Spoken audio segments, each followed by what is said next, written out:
of getting things done and not getting exposed to that ecosystem sort of limits your visibility on what is happening globally.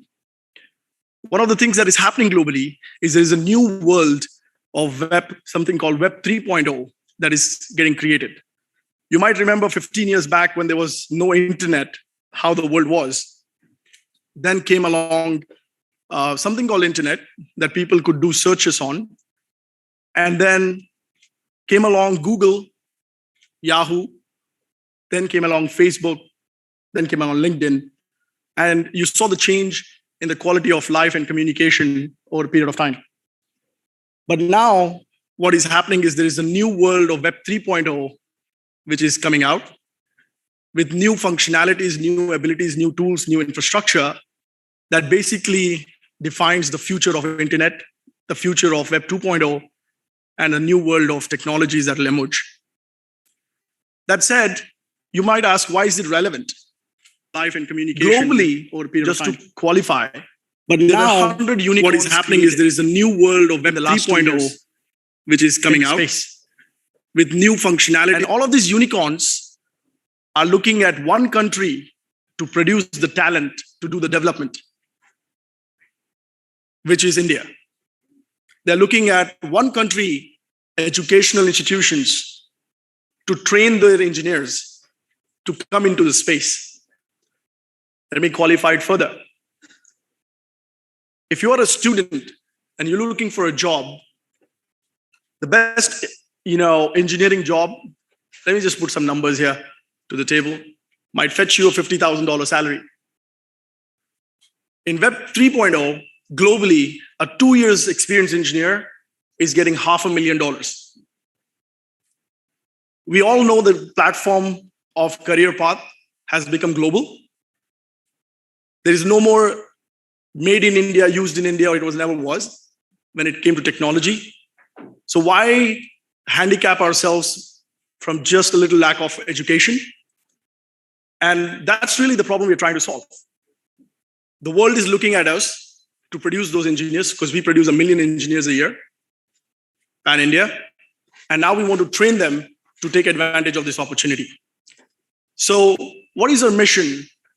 Our mission is to produce 1 million trained engineers in Web 3.0 across all your educational institutions across India.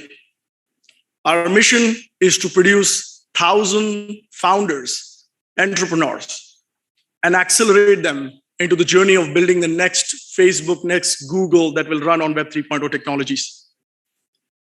Our mission is to educate 10 million people in India through this program to understand the new ecosystem, the DeFi ecosystem, the metaverse ecosystem, and participate. Our mission is to reach out to 1,000 engineering schools across India and educate students, guess what, at no cost to the institutions. So going forward, we will basically be, now the question is, how will we do it? How is all this grand vision will come to life? Coming to the how. We are participating with the organizational leaders like Tech Mahindra. We are participating with government institutions, several of them in India, multi-state governments and multi-center authorities that will facilitate part of this education initiative.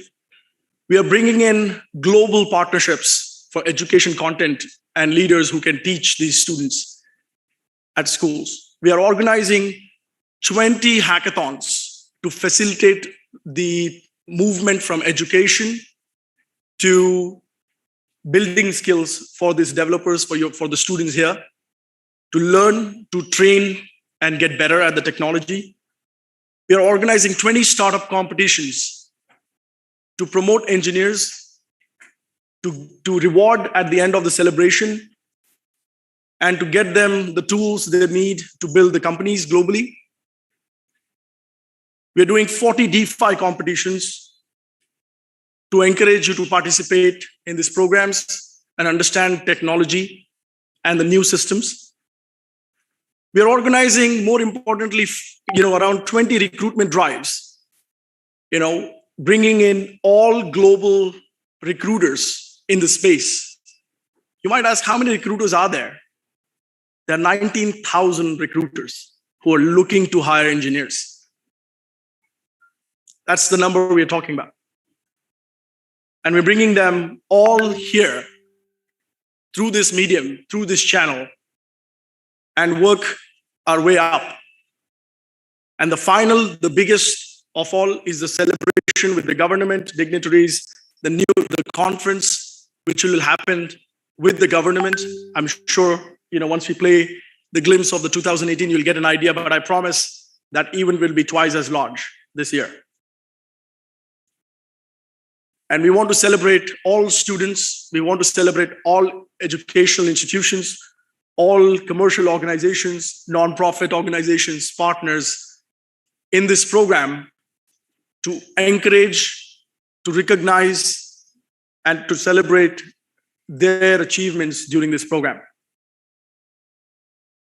Last, my closing thoughts on this. We are getting some very good partners who are coming on board with us. We will share more information about the people who are coming on board. Most importantly, Tech Mahindra has been our partner ever since we started this journey in 2018. We are very excited to bring this initiative. We have global headline partners who are also very well recognized. I don't know if people have heard of Ethereum. People have heard of Binance, Polkadot. These are all operating systems. And guess what? The founders of all operating systems are coming through us to recruit people from here. And I would love to mention Polkadot, who is our headline sponsor for this year, has already shared with us so Polkadot has over 103 plus companies within their ecosystem that will recruit from this program. And hence, we will be inviting all the others who are joining us. And our goal by the end of this year is to have at least 1,000 employers as part of our program to recruit from these colleges that are here. So I really appreciate you coming out, giving us this opportunity, be part of the program. And I promise you, this is the future of technology. No matter which domain you operate in, Web 3.0 will touch every phase and industry you go into. Again, thank you so much for coming out. Thank you so much to the distinguished leadership that is here. I appreciate all the support, and we will continue to get your feedback and make this better and better every year. Thank you so much.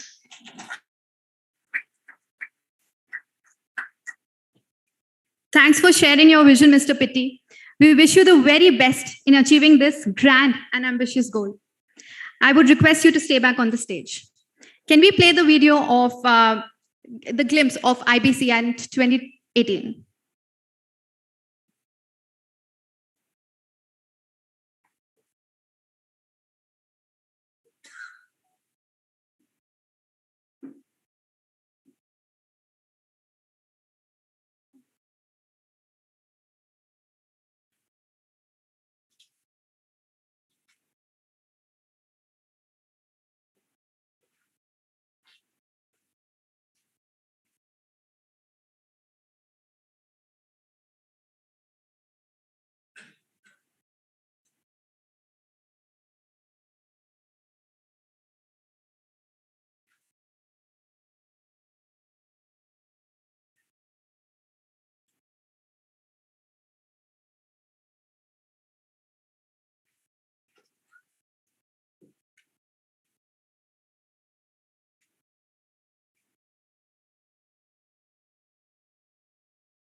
Ceremony of the first ever Industry Government Conference, the International Blockchain Congress 2018.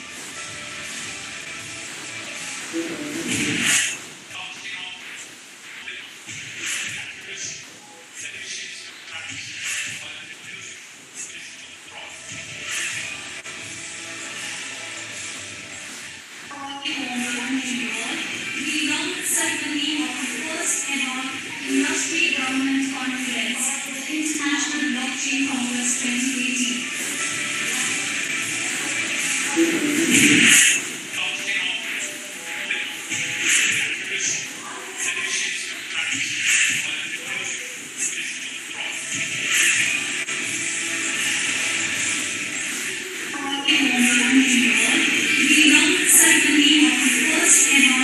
Industry Government Conference, the International Blockchain Congress 2018.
First of all, I would like to say a big thank you for the organizers of this great event, which I have Hyderabad.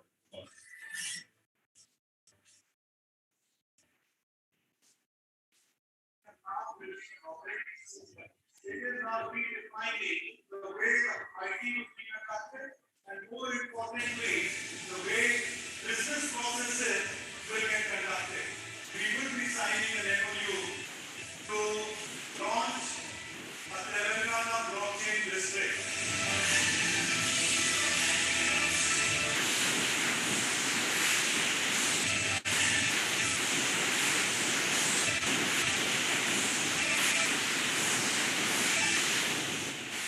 Promise that this platform will be dense. Besides, next year, you will see from greater reach from where you are. We thought this is bigger, we will keep it small.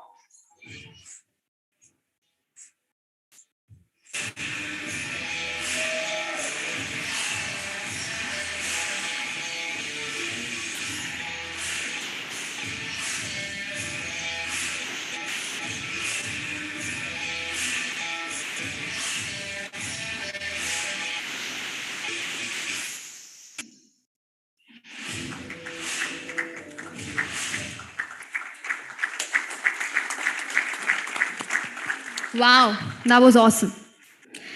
And I'm also sure that Mr. Pitty's talk had triggered quite a few thoughts in the minds of our audience.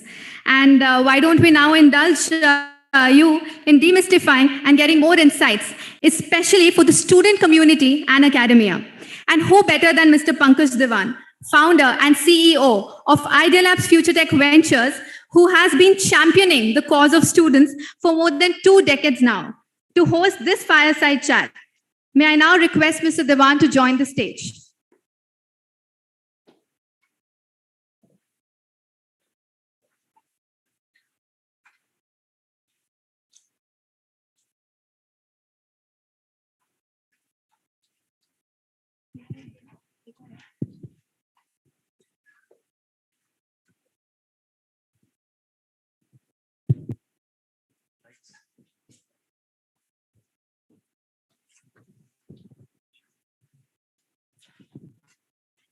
Right. Good morning, everyone. First of all, thank you all for joining. And I think the purpose of this chat, Abhi, is to kind of hear it again from you, because whatever you said, I'm sure is music to the ears of people who are here, the students and the academic community. Why don't you elaborate a little about your vision on IBC 2023, especially from a point of view of what is it in for the students and for the colleges? Because as you know, we have students coming from various colleges and academic leaders coming from various colleges. Thank you, Pankaj. Thank you, everyone, again. I would tell, in my opinion, IBC 2022 and 23, the core of the program is every student and every educational institution. We believe the growth of this ecosystem has to happen bottom up, and the bottom of this entire program is the student and the educational institution. What's in it for a student? If you go a decade back, everybody wanted to be at Google, Facebook, Apple, Netflix. And if you want to ask me, okay, today if I want to get a job, where I want to be? Or maybe a better way to say it is, all engineers from Google, Apple, and Facebook are leaving Google, Apple, and Facebook and going to the metaverse, going to the DeFi, going to the Web 3.0 technologies to build companies, to work as engineers. That is the future of the next 2 decades of this evolution. And we are sort of almost in the beginning of the Web 1.0 or Web 2.0. And if you want to plan your career path, you cannot ignore this evolution. As an institution, I would suggest, if we are inviting, right now, you try to go get Facebook, Google, Apple, Facebook, all of these guys to come to your campus and recruit. And you will struggle to get their attention. And then compare your value that you offer to a Web 3.0 company and say you can train those engineers for them. You'll see what response you get as an institution. These guys have multi-billion-dollar treasuries with no engineers. They want to recruit from your institution. They want to sponsor curriculum in your institution. They want to create education programs in your institution. They want to do hackathons with your students. They want to take them global. They want to take them, give them all the rewards that will invite them into Web 3.0, which is in the best interest of your students anyway. The better your students are placed, I assume better the value for the institutions. Now, what are we doing to elaborate on facilitating that? Like I said, we are getting all top Web 3.0 companies. When I say all top, I'm talking about the top 10 companies in the world to sponsor education in your schools for your students to get qualified, not to just get education, but to get a job. We are hand-holding them to get free education and free access to opportunity globally. COVID has taught everybody to work from home. So geographic limitations, ability to travel, affordability are no more the concerns. So I would invite the students, I would invite the education institutions to participate in the program of education that we are creating. Enable your students to participate in hackathons and startup competitions, because that's what makes them qualified to get a job, not just an education. our goal is not to get people more educated. I think we are emphasizing so much on education that we are forgetting our goal is to get them great jobs and enable them on international platform. If you think more like an employer for your students, or you take a responsibility of employment, then you'll see why other pieces of this puzzle are so important. Because employers are now looking at not degrees anymore, but they're looking at skills. And how have you proven those skills? And it is going to be a skill-based market going forward. So we want to enable education and skill-building exercises in all of these schools through hackathons and startup competitions. For next 5 years, we are not making a one-year commitment. We are making a 5-year commitment to all institutions and students to join us. Thank you, Abhi. In fact, you touched upon a few points that I had as questions, but you travel across the world. And just last week, you were in Barcelona. Please tell us, how does the world look at India from a talent point of view? Because we sometimes here have a paradox where we have the highest number of engineers coming out of colleges, and still we have a huge unemployment issue. So how does the world look at India, especially in the realm of Web 3.0 and metaverse? And what's the big opportunity for the colleges and students here in India? Right. It's almost like an existential crisis globally at the moment. When I say existential crisis, what I mean is these companies need talent for producing products that they have promised to the market. These companies have gone public on day one, and they have to keep their promises to their investors, to their customers. And now, guess what? There is no engineering talent relative to what India produces. And they literally are waiting, and they call India the sleeping giant. And they think this economy, the Web 3.0 economy, will go 5x if India comes online and start producing engineers in the space. Fastest growing market ever, historically, from any vantage point, if you look at the growth numbers. So, quite frankly, they look at it from an existential crisis standpoint. Now, what is the opportunity for you? Is to double down on somebody's pain point and create employment for our students. Double down on what their pain point is, our opportunity. Now, this opportunity window is going to be around, but not for long. Not if we don't act on it now. Because we will help you build the infrastructure you need to create this frontier of new job opportunities. But it's only a matter of information arbitrage. The more people don't know it, the more advantage you have. The more people know it as an institution, you will be put behind because people will start investing resources and getting ahead of you. So I would say, as an opportunity, you have to take advantage of the information arbitrage about people's pain point and go after and basically double down. As a student, you're going to be a gold mine if you have 2 years of experience in building and learning these tools. And I promise you, you will not be surprised that you will have jobs before even you finish college. Great. Can we have a round of applause for this statement?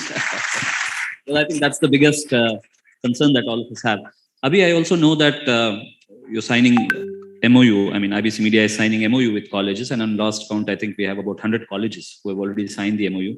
What is your vision with the academic institutes, and how can we enable the academic institutes to probably spread this? Because one organization may not be able to do that. And that's where your whole vision of signing MOUs with colleges, empowering their faculty, setting up center of excellence in these colleges. You want to elaborate a little on that?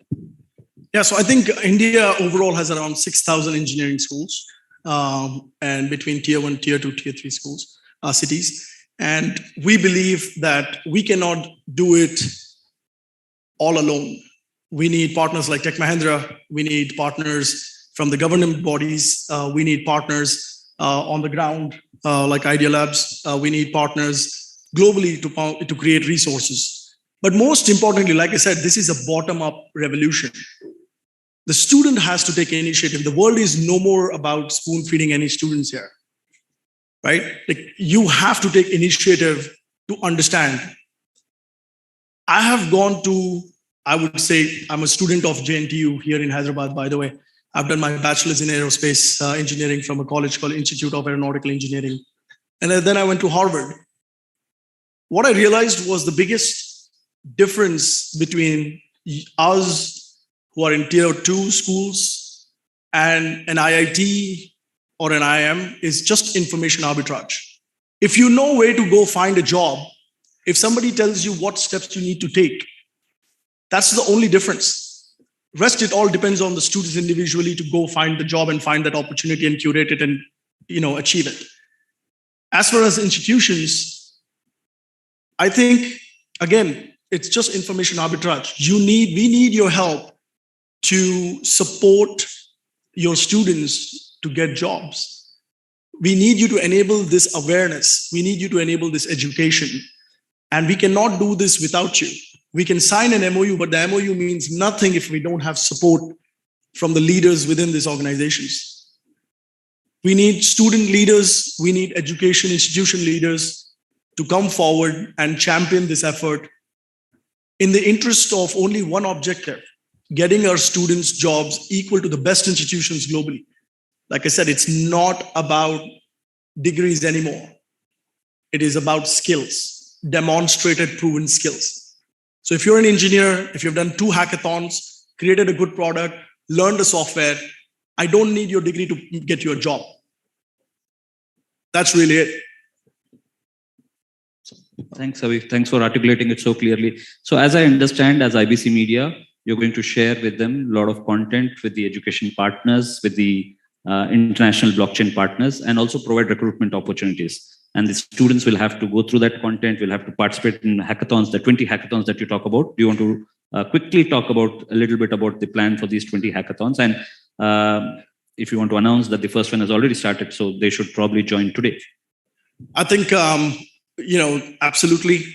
We want to invite all students here to register. And if you register here today, we will make sure that we will give you a student free pass to the conference. So make sure, you join us today in that hackathon. We have already announced the first hackathon.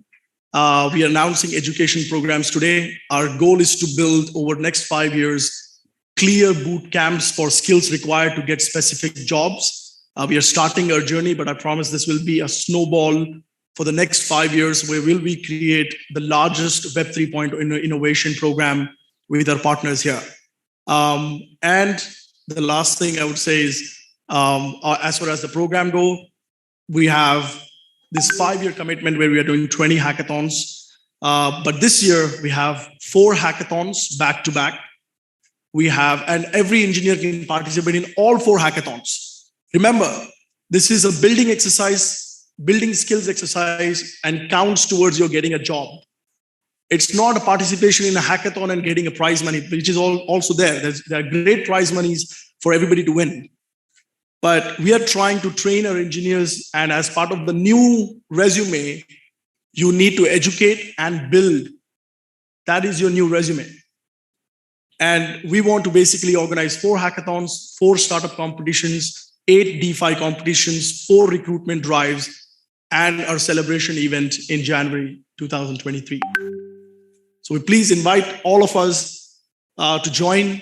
We promise to take feedback from all leaders here to curate our program better and engage all global partners to recruit from our program. Thank you. I mean, we have a lot of other questions to ask, but I think in the interest of time, we'll wrap up the chat here. Thank you so much, Abhi. Look forward to your vision and look forward to the success of this program initiative. Thank you. Thank you. Thank you. What a thought-provoking and interesting conversation. I am sure our audience and especially our students had a lot to take away. We wish a very healthy partnership for IBC.media with the academia and the student community. May I now request Mr. Harman Puri to hand over a token of gratitude to Mr. Abhishek.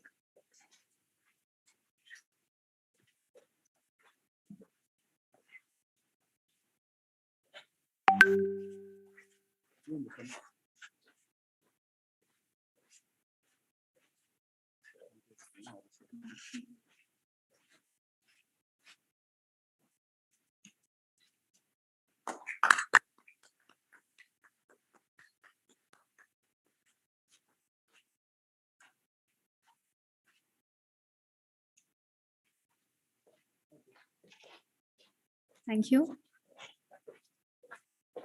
Well, we have a video of the IBC 2018 hackathon. May I take this opportunity to play the video to give a sense of the scale that was being discussed?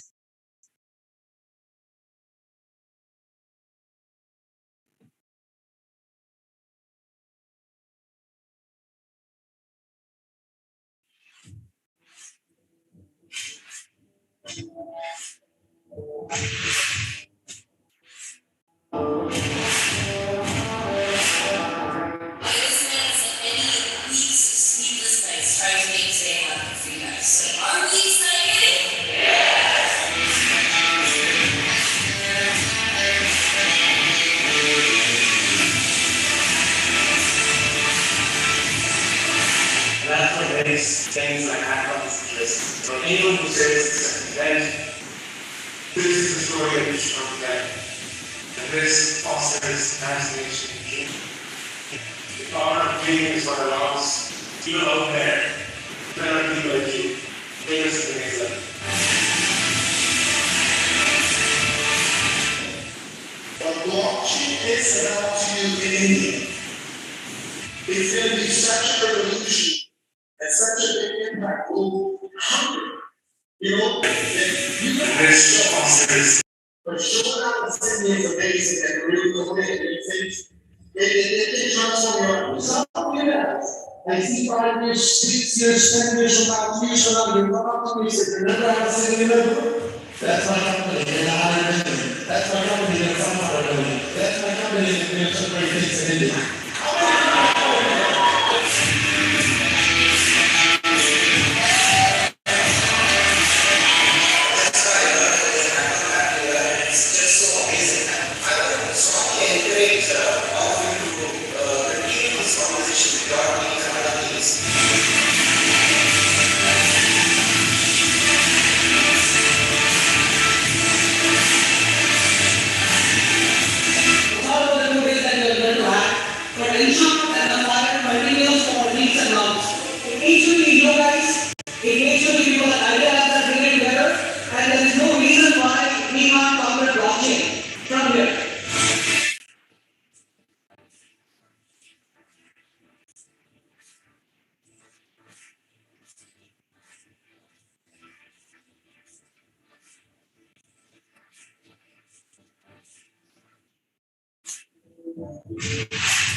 All the industry established Auditorium, and everybody here also the space, and we have almost 40 plus vendors for organizing this. I think you've done a fantastic job.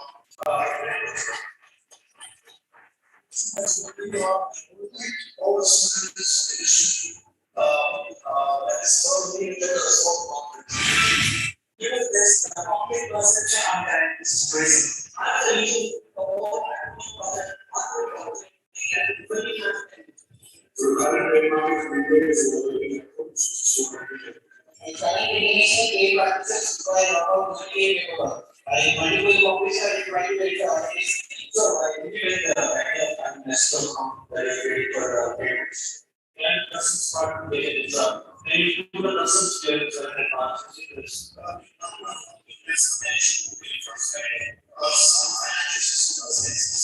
Ladies and gentlemen, we are in IBC Media, and we have a media. Also, statistics say that 70% of cases in our country right now are unsolved, and among which 36% of cases are just because of error salary.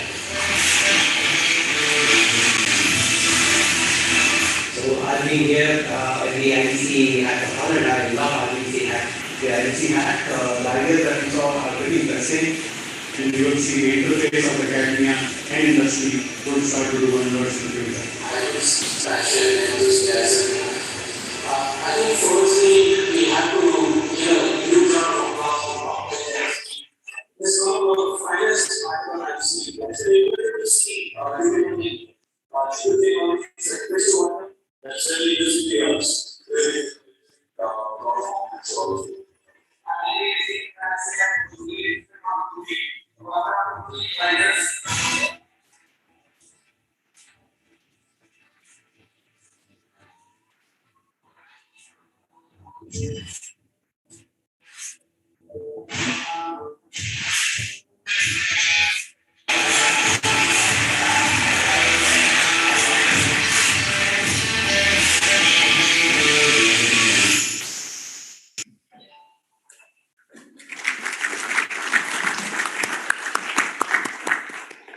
If you thought this is big, it will be large, were the words of Mr. Abhishek. And today is the beginning of that large. And with this, I think it is the right time to tighten our seatbelts and get ready for a takeoff into the world of technology with one of the globally acclaimed technology leaders. The stage is now set to invite our keynote speaker, Mr. Rajesh Judu, Global Head of Blockchain and Metaverse Practice, Tech Mahindra, with his address on transitioning from Web 2.0 to Web 2.3. Web 3.0, sorry. It is my pleasure to give a brief introduction about Mr. Dudu. He has been spearheading the blockchain and metaverse practice at Tech Mahindra. It's noteworthy that Tech Mahindra is the only Indian company to be recognized as the top 50 blockchain companies in the world by Forbes for 2 years in a row. Lattice 80 has listed Mr. Dudu as one of the top 100 blockchain influencers in the world in recognition of his contributions over the last 5 years. Thinkers 360 has recognized him in the top 5 global list of blockchain influencers. He's the member of Blockchain Steering Committee at IIM Ahmedabad, part of World Economic Forum Expert Network, comprising only selected 5,000 people in the world on emerging technologies for both cybersecurity and blockchain, and is founding chairman of Blockchain Special Interest Group at NASSCOM. It is indeed a privilege, sir, to have such a stalwart amongst us. Please welcome Mr. Rajesh Judu with a huge round of applause.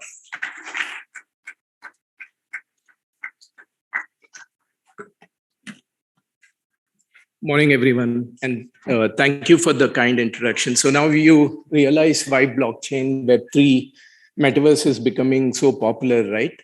It transformed an average person like me into a celebrity. So that's why it gains a lot of popularity, right? In terms of, to demystify Web 2 and Web 3, we've been hearing a lot of jargon. And this reminds me, when I started my first job with Tata Cellular, I had an iconic, inspirational leader under whom I worked. And he said, if you want to be known as a thought leader in this industry, learn to use jargon and use it liberally. So I started to use the jargon liberally, and over a period of time, got identified as a thought leader in the company. And one day I asked one of my colleagues, saying, everybody says I'm a thought leader. What do you think about me? So he says, yeah, you are a thought leader. I said, why? Because you use a lot of jargon. Okay. So do you understand what I say? He said, I don't understand anything of what you said. Then why are you calling me as a thought leader? Because everybody calls you as a thought leader. We started addressing you as a thought leader. That's when I realized that it's important not only to use the jargon, but also demystify that jargon and make it relevant for people so that they can relate to it. So it's an honest attempt from my side to demystify what is Web 2, what is Web 2.5, and what is Web 3. And then there is a Web 4 also, which is already coming up. And why is it going to be relevant? So if you look at the origination of web, it started, in early 1900s and early 2000s and late part of 1900 and early 2000, where Web 1 came into existence. And it's basically a static web. You went to website to view the information, but not contribute anything to it. So it's a one way. You access a lot of information, you became knowledgeable, you used that particular information for your daily lives as well as the professional lives. Then came Web 2, which made the website interaction a lot more dynamic because there's a lot of dynamic content that has been added to it. You could not only access information, but you could also contribute to that information. So it has become a two-directional. That's when the big tech giants came into existence, and if you look at the evolution of Google per se, and if you go and see the genesis of Google, when they first started in the college campus, they said that the web is very, very unorganized. So let's do two things. One is listing. The second one is indexation. So they started listing one by one, one by one, one by one. And then when they put all of that together, then people found it very easy to consume information on the web. And when they did the indexation, when they did the references, they started realizing that they now have access to the information. So person A is utilizing this particular information. Maybe it's a hotel, maybe it's a car company, maybe it's a holiday, or maybe it's a job hunt.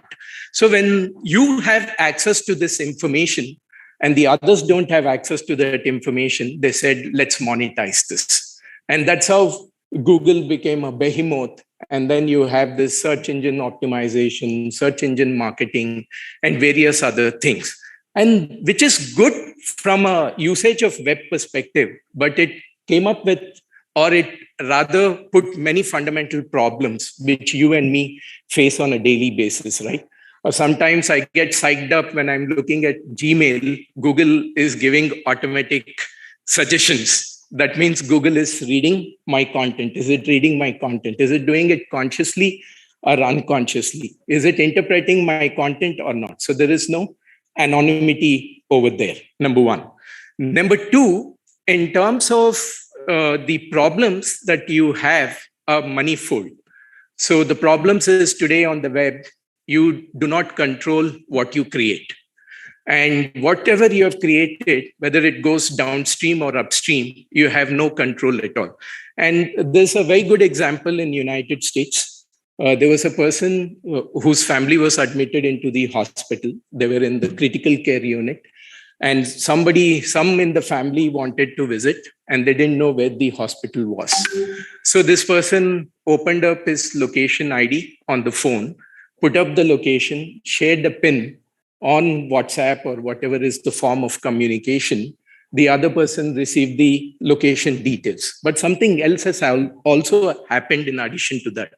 What did it happen? He immediately received a promotion from a merchant nearby saying, have a great dinner tonight with us, 20% discount. So this guy, his family is admitted in the hospital, is going through one of the most terrible moments in his life. And then the merchant says, here is 20% discount, come and have dinner with us. So this case was taken to Federal Communication Corporation, equivalent of Telecom Regulatory Authority of India. And when FCC came and asked AT&T, saying that, how can you help users to share information without disclosing their identity? AT&T had no answer because the current web is not architected to cater to those kind of requirements. So there is no anonymity. You don't control what you create on the web. And the third thing, you don't have a right to forget. And all of us have realized whenever we respond to some social media posts, whether in friend circle or in professional circle or any other circle, sometimes fit of a moment, you say something.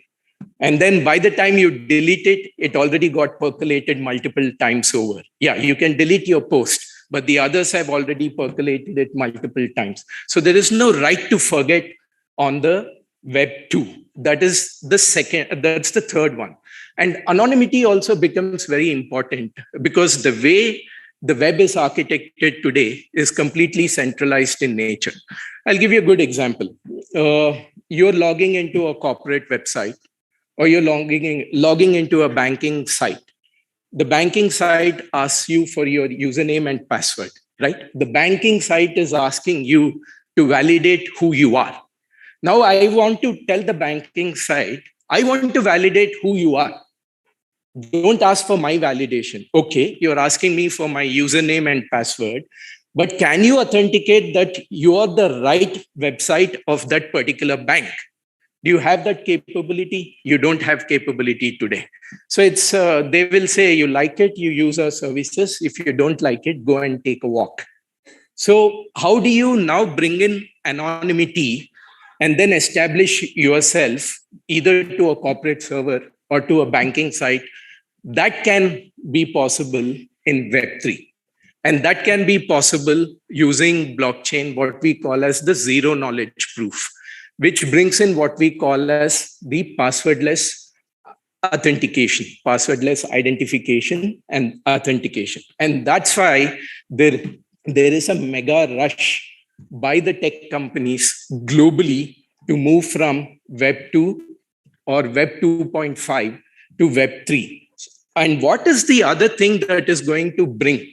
The other thing that is going to be brought about in Web3 is the ability to monetize. Today, you are performing a lot of activities on the internet. Who is monetizing your activities? Are you monetizing yourself? No. The monetization is being done by the third parties, predominantly Google, Yahoo, if you're using Yahoo as a search engine, Bing, if you're using Bing as a search engine, and then various other options that are there. Those are the guys who are monetizing, and your ability to monetize your own information is zilch, is zero. And that is what is going to happen in a Web3, where you can establish the ownership of whatever you create, no matter whether it gets percolated downstream or upstream. You will be able to identify that with a unique identifier, what we call as the self-sovereign identity. Using that self-sovereign identity, a unique identifier gets attached. And no matter where this information goes across the ecosystem, you will be identified as the rightful owner of that information. And when you are identified as the rightful owner of that information, you can do monetization by yourself. And again, as I said before, it is going to bring in anonymity. It's not necessary that you have to disclose everything. In this country, unfortunately, even a dead person has to declare their Aadhaar for cremation. That's the status which is there, right? For everything, you need to disclose identity. For everything, you need to disclose identity. And once you disclose the identity, you do not even know how that particular identity is being used. For example, banks, for example, telcos. You give your Aadhaar number, you give your PAN card. Do you know what are they using it for? How is it being archived? How is it being handled by their direct sales agents? How is it being handled by their partners? You are completely opaque to that particular process. You don't even know how it is going to be interpreted. So all these fundamental challenges, the operational challenges which are there today, which we face day in and day out, ideally is going to be addressed by Web3. And that's where the need for people who can understand what this Web3 is and who are proficient in technologies, whether it is blockchain, whether it is different permutations and combinations of application of blockchain, zero knowledge proofs, the various other things in this particular technology, which have to come together and then give you an option to use services and overcome the challenges that you have. So this is Web3. So if this is Web3, then what is Web4? Web4 is a scenario what we call as the semantic web, and semantic web is a web where you could have the clicker. Where is the clicker? Okay, so yeah, just go to the next one. Yeah, so semantic web is the web where you will have a coexistence of humans and coexistence of machines. And machines will also be able to create their own data and also own that particular data. And a lot of things are going to change. It is going to bring in a newer technology, what we call as the brain-computer interface, where already people are working on that. At the speed of the thought, the action gets executed. Yeah, well, people say, bionic implants and all that stuff. We're not talking about those bionic implants, but you could put a gadget which will read your neural signal and then translate that neural signal into an activity. And also it is going to bring in what we call as the future of compute, which is called as the quantum compute, because the current compute technologies which are there, they are not that foolproof. They're being insulated by technology like blockchain, which becomes extremely difficult to hack. But to enhance the security on that, we have quantum computing coming into existence. And this is how we see the evolution. There you could replace Web3 with Web 2.5, because some people call it as Web3, some people call it as Web 2.5.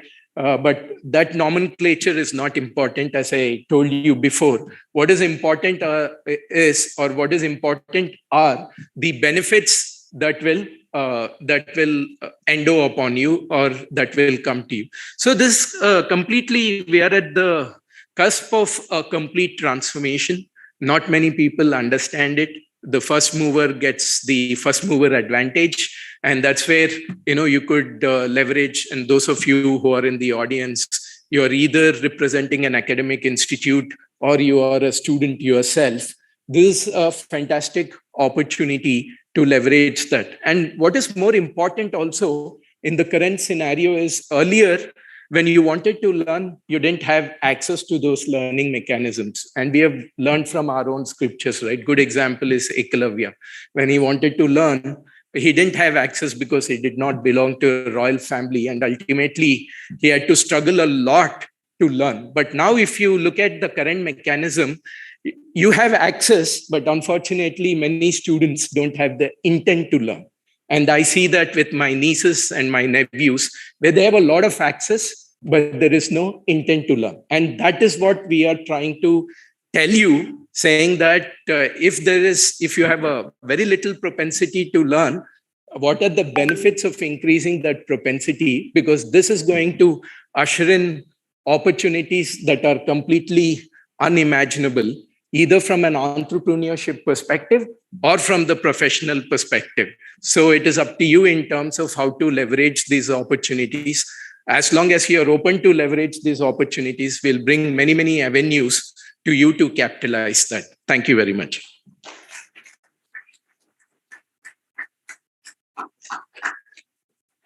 Thank you so much, Mr. Duru, for your incredible talk. I think the best thing about it is the way you were able to break down these complex concepts in a very simplistic and understandable manner. Well, I now request Mr. Abhishek and Mr. Pankaj Devan to give a token of gratitude to Mr. Duru.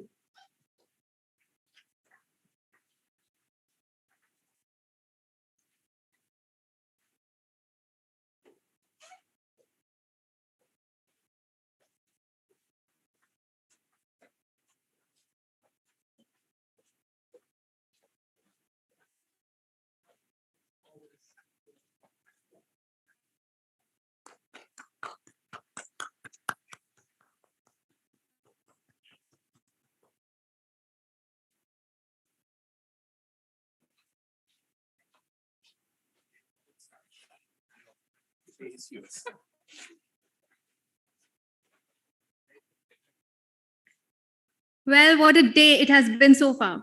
Let's have a quick tea break and allow ourselves to absorb all the inputs that were given so far. And I request everybody to return back in this very auditorium in the next 20 minutes. Thank you.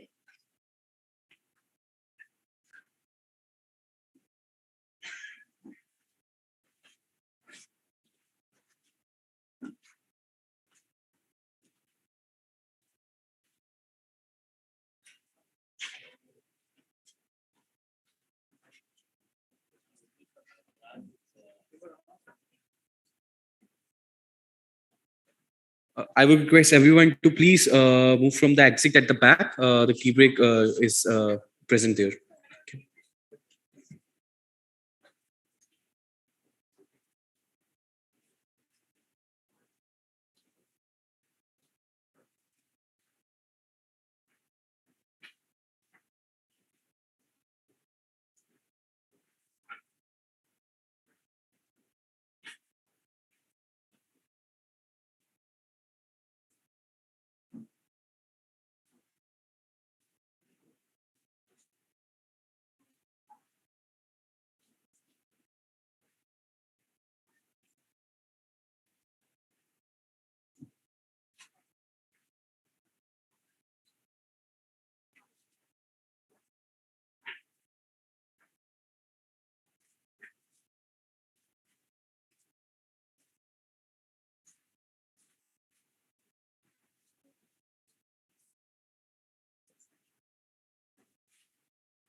Having heard so much about the opportunities in emerging technologies, I am sure all of us are very curious to learn and know more about the initiative being launched by Tech Mahindra and Idea Labs.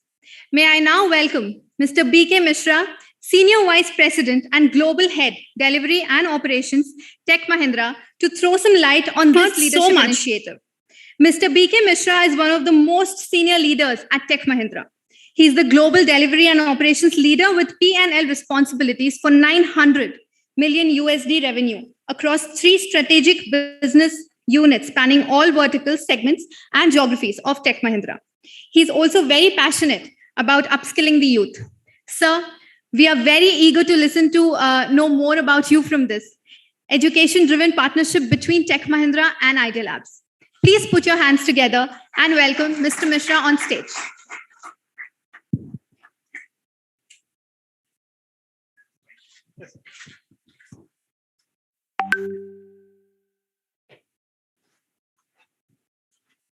Okay, good afternoon. First of all, I would like to, going to put the light. I would like to thank our partner, Idea Lab, and the other very senior colleagues in the industry, the leader of task sitting in front of me, and all those college principals and training placement officers and professors and students coming together and joining this conference. I thought I should take this opportunity to talk about how in Tech Mahindra, we are also participating in this journey of creating talents that are industry grade, that can take this digital transformation journey of this country forward and create opportunities for many, many young talents in our country, and in that process, make their families, our neighborhoods, the society, and our country proud and help us moving forward. When I look at my journey, 32 years back, when I passed from the college as an engineering graduate, that time, the best option for us was to join a large enterprise or a large company like Tata Motors, Tata Steel, Reliance, L&T, and those kind of traditional enterprises and companies through campus interviews. And if you are studying well and you get selected in those companies, you get a psychological advantage in the campus and the neighborhood that you have achieved something. And your parents, your family members feel proud. But if you look today, and that time, that was the best opportunity for all of us. Whether you are working on the technology or manufacturing or in the plants, we used to think that, and the family members used to think that, this creates a very secure, stable, and great job opportunity for our kids. But today it is different. I will tell you, in 97, when I decided to move from this traditional economy to this new economy, the IT companies were booming. And I decided to join that time in this city, one of the largest IT companies growing very fast. And today it is merged with Tech Mahindra. That time it was Satyam Computers. When I joined in 97, you will not believe that time I was married. My father-in-law was worried. He told my wife that, is this guy taking the right decision? Leaving a company like Tata Motors and joining a company called Satyam Computers, some IT company, very small company that time when I joined, it was just 2,000 people company. And Tata Motors is a 10,000 crore large organization. So that kind of fear and concern was there in everybody's mind. But look at today, this industry is the largest exporter of this country. And in every family, you will find somebody telling proudly that my son or daughter is working in a Tech Mahindra or Wipro or Infosys or Accenture, Deloitte, Capgemini. And that is the kind of journey this country has taken rightfully and moved from growth to growth and super growth and created this wonderful industry. But now, in last 1 or 2 years, something changed. They tell that adversity brings opportunities. We went through an unprecedented crisis, human crisis, in the face of the world that affected almost every country, the entire mankind, and created huge disruptions. But at the same time, a new revolution was happening to fight this crisis. And in this process, we created a new economy today. From information technology kind of economy today, it is called a digital economy, where every company, to sustain their business, they wanted to transform their operations in different ways. You look at any business, whether it is airlines or it is even the train, government operations, citizen services, healthcare industry, everything has been transformed and has brought digital component into their business operations so that people can conduct transactions from any place, anywhere with ease. But at the same time, that kind of a transformation requires a good number of talents in the areas of cybersecurity, cloud computing, SaaS kind of technologies like SFDC, S4HANA, and today it is metaverse, blockchain, those kind of technologies, skill and talent at huge numbers are required if we have to sustain and grow this digital economy that has been in the process of getting more and more into our lives. Today for the students, there are multiple opportunities. If you look at the kind of places, they don't have to go where BK Misra went to a Tata Motors or a Satyam Computer. Now today, you have multiple kind of companies and opportunities. Business houses, IT companies, OEMs, startups, digital companies, e-commerce companies, enterprises, opportunities in front of us. Different kind of setups or establishment and different kind of digital technologies. Now the choice in front of us is twofold. One, whether we will get into a passenger train or we will get into a bullet train. If we think about very risk-averse model that many people, and I'm not telling that is wrong, but many people do that. I will sit in the campus interview, I will get a job, go to some company, somebody is taking people in truckloads, I will also be one of them.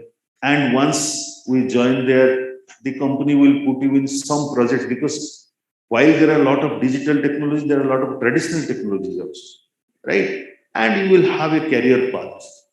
The other option is that while we are studying, or once we come out of the college, can we pick up one of these cutting-edge technologies? We call it new-age technologies. Like I gave some examples: cybersecurity, metaverse, blockchain, AI-based technologies, data sciences, data and analytics, right? In these kind of things, and upgrade our skills and capabilities one extent so that we will become industry grade. And that is the bullet train I'm talking about, where your ability to get good, exciting opportunities and your ability to earn more becomes guaranteed. But what is required is that you have to go through that kind of skilling programs. And those programs have to be very immersive type. Immersive type means it's not just going through some online courses. Many people get misguided, some online courses, do some this one or two small certifications. It doesn't help. Immersive type of training is where you go through the right kind of industry level assignments. As if you know the guy that people go to space, the kind of training they go through. You have to simulate as if you are actually, because you don't go for a pilot expedition once and then you go for the real journey. You go only. You are actually because you go for a pilot in a way. It's not just going through some online courses.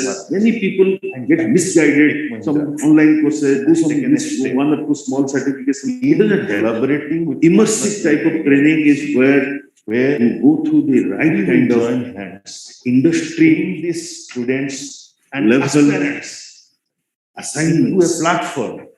Where you know the guy that people go to stress, the kind of training they go. You have to simulate as if simulations. You are actually, because you don't go for a pilot to Rajesh Vidut, right? And those kind of industry experts will be guiding and advising that and create that kind of a curriculum and courseware and take you through that kind of a training, evaluation, and certification that will make you industry grade and make your worth value of gold in the industry and help you creating a career. I have only one request. Give that 6 months to yourself and enhance your skills in this digital technology that is going to rule the mankind, and become one of the proud digital professionals for this world and make your parents and family members proud. And we are there to support you and enable you. And I'm very proud and happy that partners like Idea Lab have come forward to join us in this transformational journey of talent creation in our country. Thank you so much.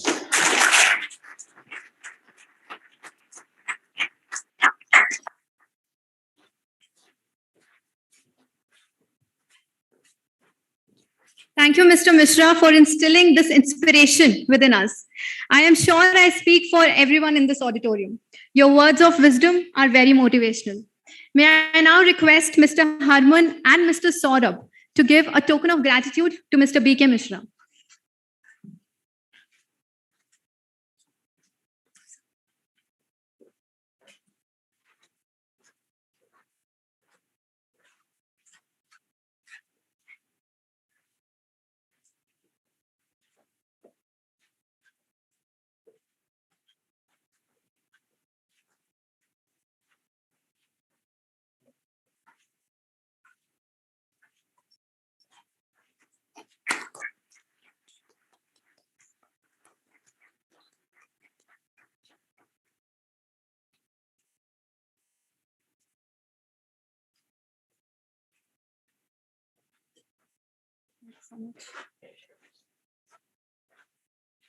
Thank you so much.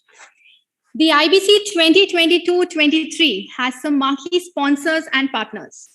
Polkadot is the headline sponsor, and we have Mr. Urban Oswald, Growth Manager, Web3 Foundation, joining live on the Zoom link with us. Let me share a brief profile.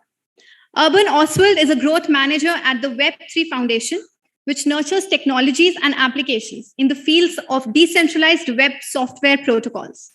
He works mostly in the field of developer relations with various hackathons, events, and educational initiatives for developers. Mr. Urban has extensive startup and growth experience in the high-tech industry, ranging from early-stage launch strategies to enterprise relations and ecosystem building for OSS platforms. We are truly delighted to be joined by you, Mr. Urban. I request you to share about Polkadot and its plans for India and your association with IBC 2223 with our audience. Thank you very much. Just to double check, you can hear me, right? Perfect. All right. So, hello, everybody. I am truly delighted to be here.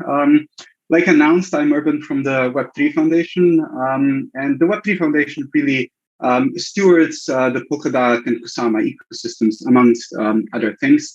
We also work closely with a powerhouse company called Parity Technologies. A lot of the engineering that you have seen, and hopefully you will see also in the future. But today, what I wanted to do is to tell you a little bit about Polkadot, what it is, and why it is so critically important in the grand scheme of, what we today call Web3. So basically, Polkadot is we tend to think of it as a layer 0 blockchain. This just means that there's not much going on Polkadot itself, right? What the added value or the architecture brings is all of these connected chains. So as of today, Polkadot is actually fully launched, as it was laid out back in 2017 by Dr. Gavin Wood. Dr. Gavin Wood is actually one of the co-founders and original CTO of Ethereum. So sure, he and his team very much know what they're doing. But more importantly, there's bits and pieces of technology here that are very detailed, very deep in the Web3 space. And to give you a glimpse into that, for instance, what is currently coming online is called XTM.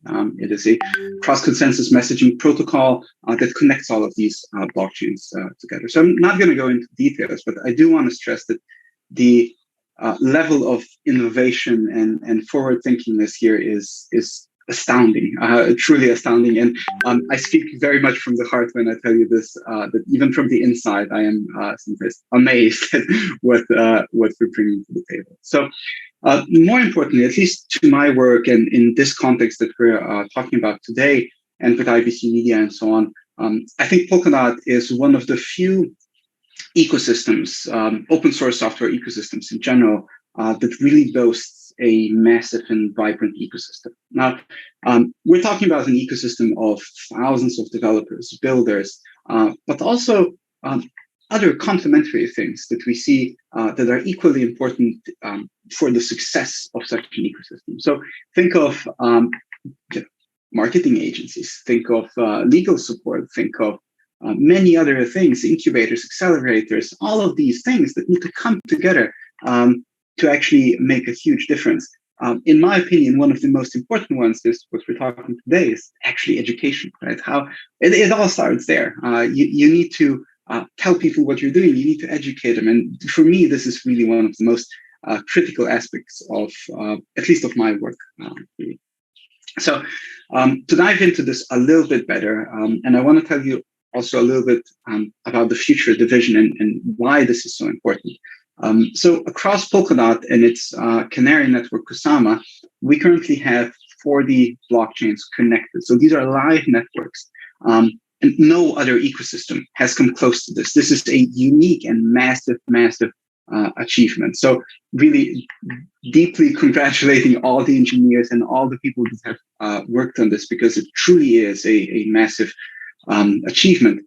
But the thing is that we're basically just getting started. Polkadot launched its first parachains less than a year ago. It was actually December 15 or 18 last year, which is, if you think about it, this is massive, and it's going to pay out massive compounding differences and across the next couple of years. So, to my knowledge, we currently have an understanding that there are about 200 teams currently building with these blockchain building technologies. So if you try to look a couple of months and years into the future, as all of these, subsequent smaller ecosystems get connected to Polkadot, the entire ecosystem is going to grow exponentially.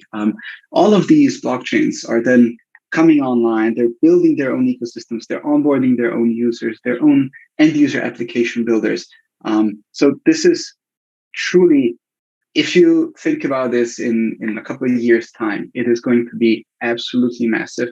And I'm very, very happy that we're having these discussions today at the very early beginnings, really, because it allows for way more innovation and relationship building as we move forward, which is, in my mind, again, especially the education piece is extremely, extremely critical. So, like I said, we're going to see this exponential growth over the next couple of years. And, Gav has often said this, if I can quote him, although he's unfortunately not going to be here today, but Polkadot is really the best bet against chain maximalism.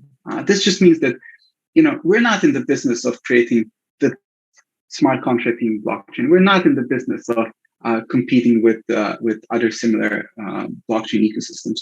We're in the business of creating an ecosystem where that is not necessary anymore. So this is a very, very drastic paradigm shift also in the Web3 space. Right? We're not building just a simple blockchain. We're building an ecosystem of blockchains that can basically combat this fairly toxic, chain maximalism, token maximalism at some points, which is kind of stifling growth, to be honest. So I think I'm very, very much optimistic for all of this. So there are immense opportunities that lie in front of us, and this is not just for the purely the builders, right? We see basically two kind of larger streams emerge. We see entrepreneurs getting into the ecosystem, engineers, developers that really want to build their own companies, right? That is incredible. And we're extremely proud to be working with all of these people. But equally important is let's call it the recruiting side of things, right? People, not everybody wants to be an entrepreneur. And I think the Polkadot ecosystem, as far as I have gotten to know it and communicated with all of these ecosystem teams, they're all extremely receptive. They're all global operations. They're all remote, which opens up opportunities that have, that are basically natively available with the technology. This is not some add-on that we're trying to build. So diversity, inclusiveness, the globalization of it are all embedded into the ecosystem. So even though we might be talking about a fairly narrow field today of education hackathon, the reality is that there is so much more going on as well, and all of these pieces critically fit into what is going on, right? And just to mention a few, there is, for instance, the Web3 Foundation Grants Program. Parity runs an evergreen accelerator called the Substrate Builders Program. There's numerous ecosystem initiatives that are ongoing as well. So I think if you look at the opportunities present in the ecosystem for new joiners, for students, for maybe young professionals at a more junior level, it is absolutely baffling. This is very much a opportunity of a lifetime for many of these. And I'm actually very happy to tell you that I've personally worked with many people like this that have come to us via a hackathon, via a conference, via an event, and have truly made it. I personally know people like that, which is very much inspiring. These are the success stories that we all should be aiming for. And yes, we're talking about Polkadot, but we're also talking about changing people's lives. And I think this is what we're trying to do here. All other things aside. So with that in mind, talking about opportunities, I do want to thank the IBC Media team that we've been working with, because I don't think everybody understands this, but this relationship would not have been possible without the Polkadot Treasury. So for anybody who doesn't know this, Polkadot in itself has a we call that an on-chain treasury. It is basically a pot of funds that is being generated with network inefficiencies and so on. More importantly, these funds are being put to use for things that the network and the community deems are impactful, are necessary, and want to see them through. So if you think about the Polkadot sponsorship in this context and what this means and where it's coming from, this is really an endorsement by the Polkadot network. This is not an endorsement by a company or a foundation. This is coming from the network and from a community of people that truly believe in this. So to my mind, this is much more impactful and much more important than just coming from a foundation and from a company. So this is also, at least to my knowledge, one of the largest, if not the largest, engagement for the Polkadot Treasury. So with that in mind, I would really like to congratulate the IBC Media team. This is we're basically along for the ride. You guys are at the steering wheel. So really congratulations for making this happen and pushing through. Everybody who's worked on this has been through a lot, and I think this is well deserved. And again, congratulations to you all. So with that, I'd like to wrap it up. Again, I am very much honored to be here. I hope you get to enjoy the rest of the event, and I'm very much looking forward to the future months and years working together on this. So thank you very much.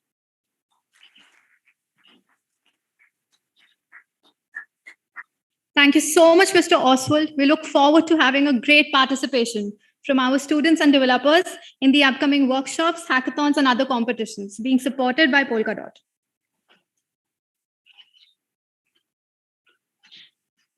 Well, with this, we are all set for the next segment of our event with some extraordinary leaders with a very diverse and rich experience. We have for you a panel discussion on career opportunities in Web 3.0, cybersecurity, and other emerging technologies. Without much ado, let me welcome our panel members. May I start by welcoming Mr. Pankaj Diwan. Mr. Pankaj Diwan is a moonshot thinker, a dreamer, and a self-confessed technology addict. He is the founder and chief mentor at Idea Labs. He has been recognized as one of the top 30 blockchain influencers from India by Singapore News Network. He has been recognized as the top 21 enablers of the startup ecosystem in India by the US trade body. He is very passionate about enabling students to achieve their true potential. Over the last 20 years, he has championed the cause of students like none other. Please welcome Mr. Pankaj Diwan on stage.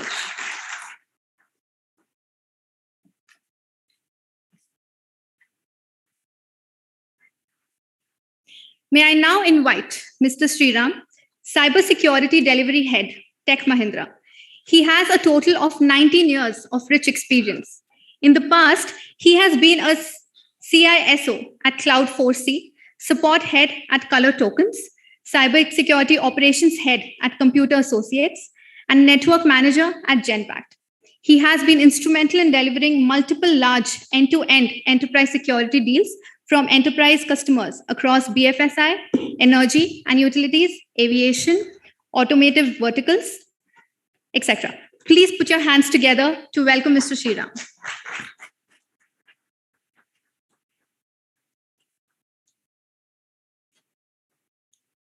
I now invite Mr. Vinay Agarwal, Head Business HR at Tech Mahindra, for its IT business employing more than 75,000 employees across 90 countries.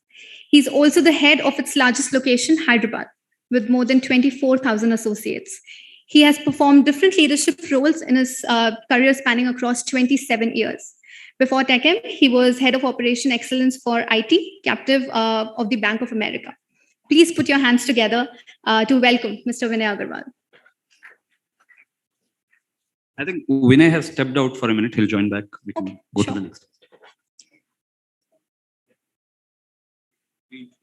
Sure. May I now also take the pleasure of inviting Mr. Shrikant Sinha, CEO of Telangana Academy for Skill and Knowledge. Mr. Sinha needs no introduction to this gathering. Let me share a brief profile of his illustrious career. He has been a leader in tech for good space and aims to bridge digital divide and promote grassroots innovations. He's an advocate for inclusive India with 30 plus years of consistent multicultural global experience. Amongst his various leadership roles, he has also been the Chief Executive Officer of NASCOM Foundation. Anyone who has met him would vouch for his passion for education and skilling. Please welcome Mr. Shrikant Sinha with a huge round of applause once again. May I now request Harman Puri, Community Lead at Idea Labs, to join us on the stage and moderate the panel. Harman is a walking crypto blockchain encyclopedia, very passionate about everything blockchain, metaverse, and allied areas.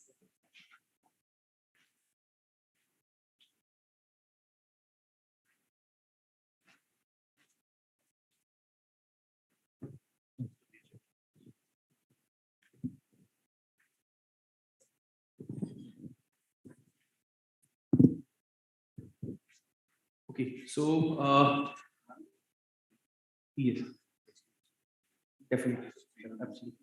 So let me just start by saying what an honor it is to be moderating this panel. It's not every day that you come across such industry experts with such vast experience. So really glad to be here. So without any further ado, I'll just like to start with my first question.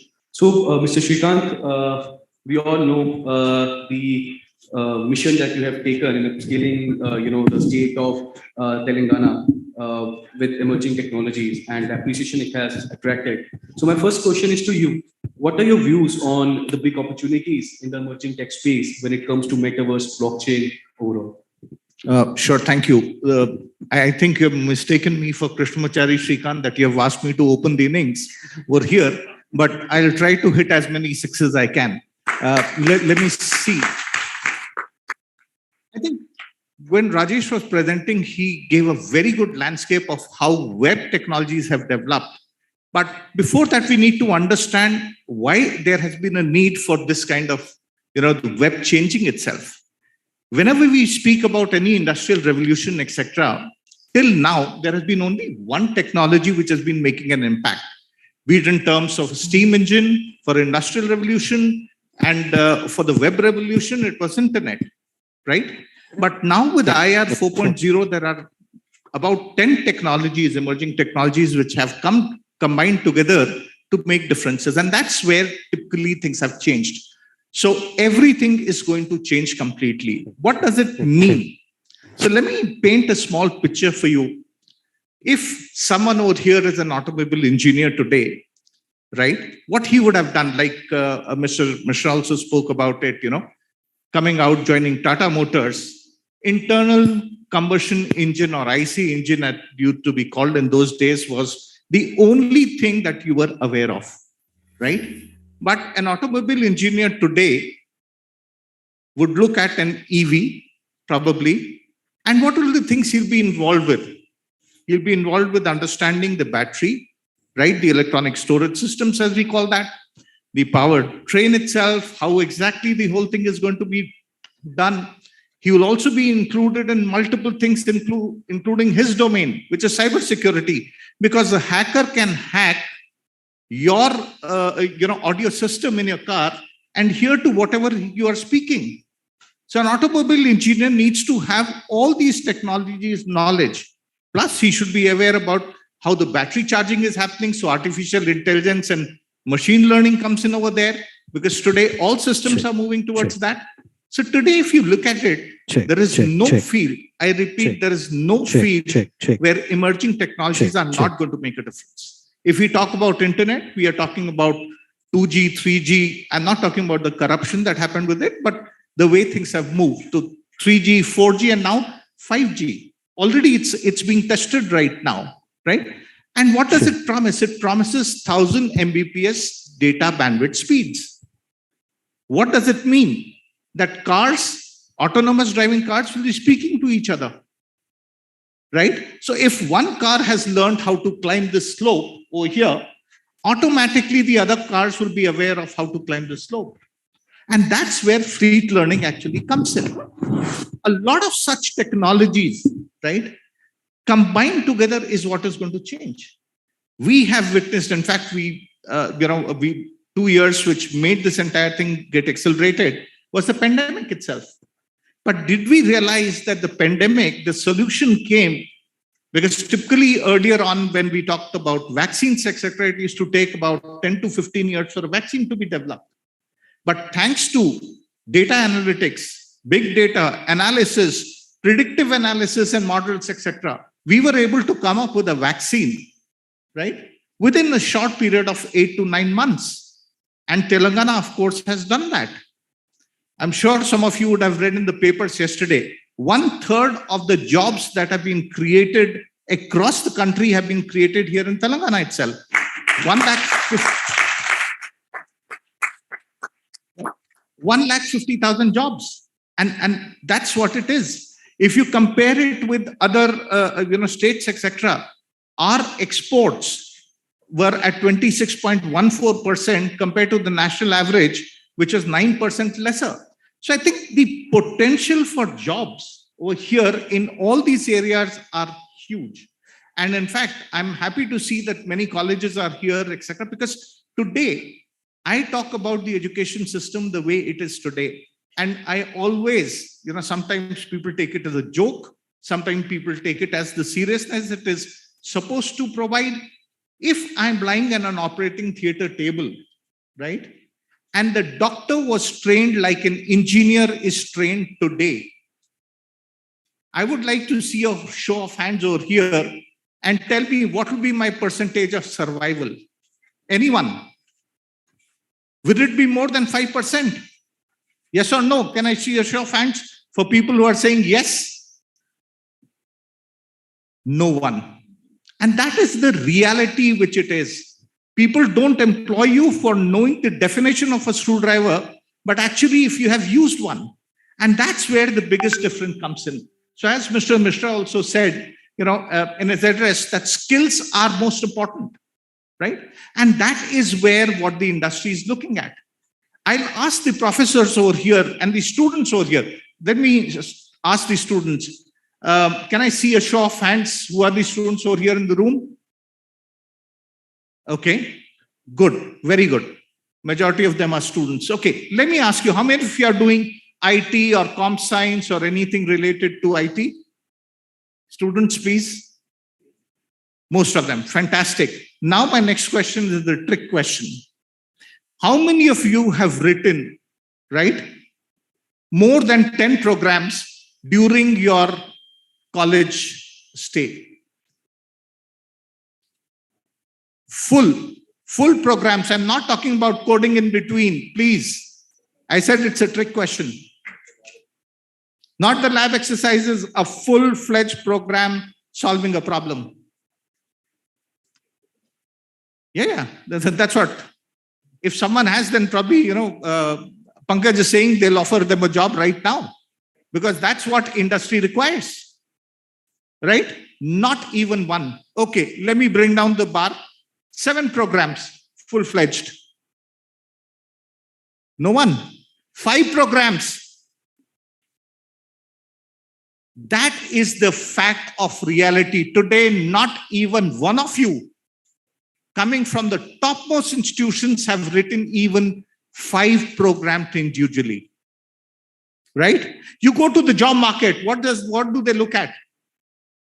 Programming on your own. How many of you can do that? Right? You are part of the IT industry. You are a billable resource right from day one, right? If you have not even written a program, my dear friends, right, on your own, and then how do you expect to become part of that industry itself? Right? That's point number 1. Point number 2, industry has moved, right? Things are changing. How do you become part of that unless and until you understand how to write efficient codes? How do you become part of that? And for that, I think the emerging technology skilling would be very, very important, because without which you would be not able to progress. Some of you might have told you, parents would have told you that, look, once you do your 12th, life is set. You finish your graduation, life is set for sure. Get a good job, right? Like Mr. Mishra said earlier, you were earlier employed with a Tata or a Birla or one of those large ones. You got good dowry and your life was set. Now it is you become a part of IT industry, you get a good dowry, your life is set. No, I'm sorry. 17 plus 4 plus full stop is no longer valid. It is 17 plus 4 plus 40. So till the time you are working, you would definitely have to upgrade yourself. Skill, reskill, upskill, right? But what is important is the foundation itself, right? If you have driven a car or a scooter or a bike or whatever, if you purchase a new bike, you need not need to skill yourself, right? But you need to upgrade yourself. How many of you have got smartphones? Good, everyone. No, this was just to check how many people are not sleeping. But the fact is, you upgrade your mobile phone every now and then, don't you? Right? To make it what? More relevant. Then how can you keep your career hanging and not look at becoming relevant yourself? And that is where this kind of programs that are there are going to make a difference. I'll probably take one more minute and talk about one more thing, which Abhishek and the team IBC, in fact, compliments to you and congratulations to what you're trying to achieve. I think that's fantastic, and I think that deserves a very loud round of applause. Because if you look at it today, right, you require musicians to play good music, which is skills. But at the same time, you need Beethoven's, etc., to write good music, which is more of research. Unfortunately, research has gone down in India over the last 10, 15 years because anyone who was good was picked up. And I don't mean it negatively, but by the IT industry, right? As a result, the people who have gone into research, etc., are not of that caliber itself. So what is required is hackathons. Hackathons bring in real life problems, industry problems, etc., onto the forum itself, where you get the best of both worlds. You get the academia over there, plus the industry who are there to guide you, help you, support you, while you use your knowledge, use your youth, your energies in a positive way to come up with a solution for it. And that is something which is very much required today in case India needs to do something. I think 75th year, couple of days down the line, we'll be completing our Azadi Ka Amrit Mahotsav, but we are not yet a developed power, right?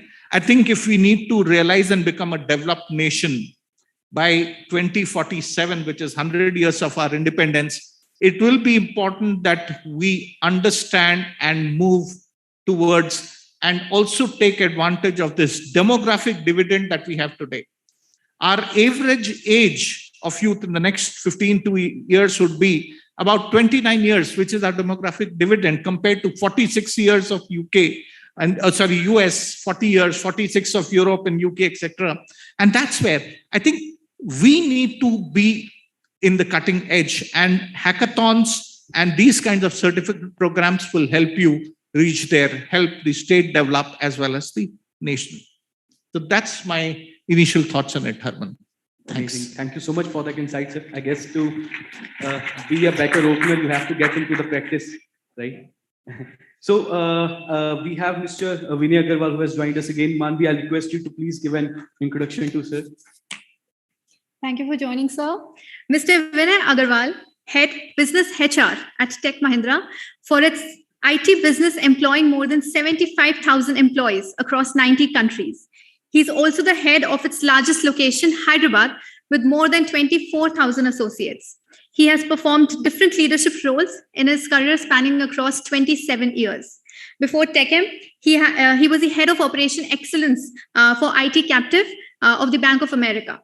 Please put your hands together once again and welcome Mr. Vinay Agarwal.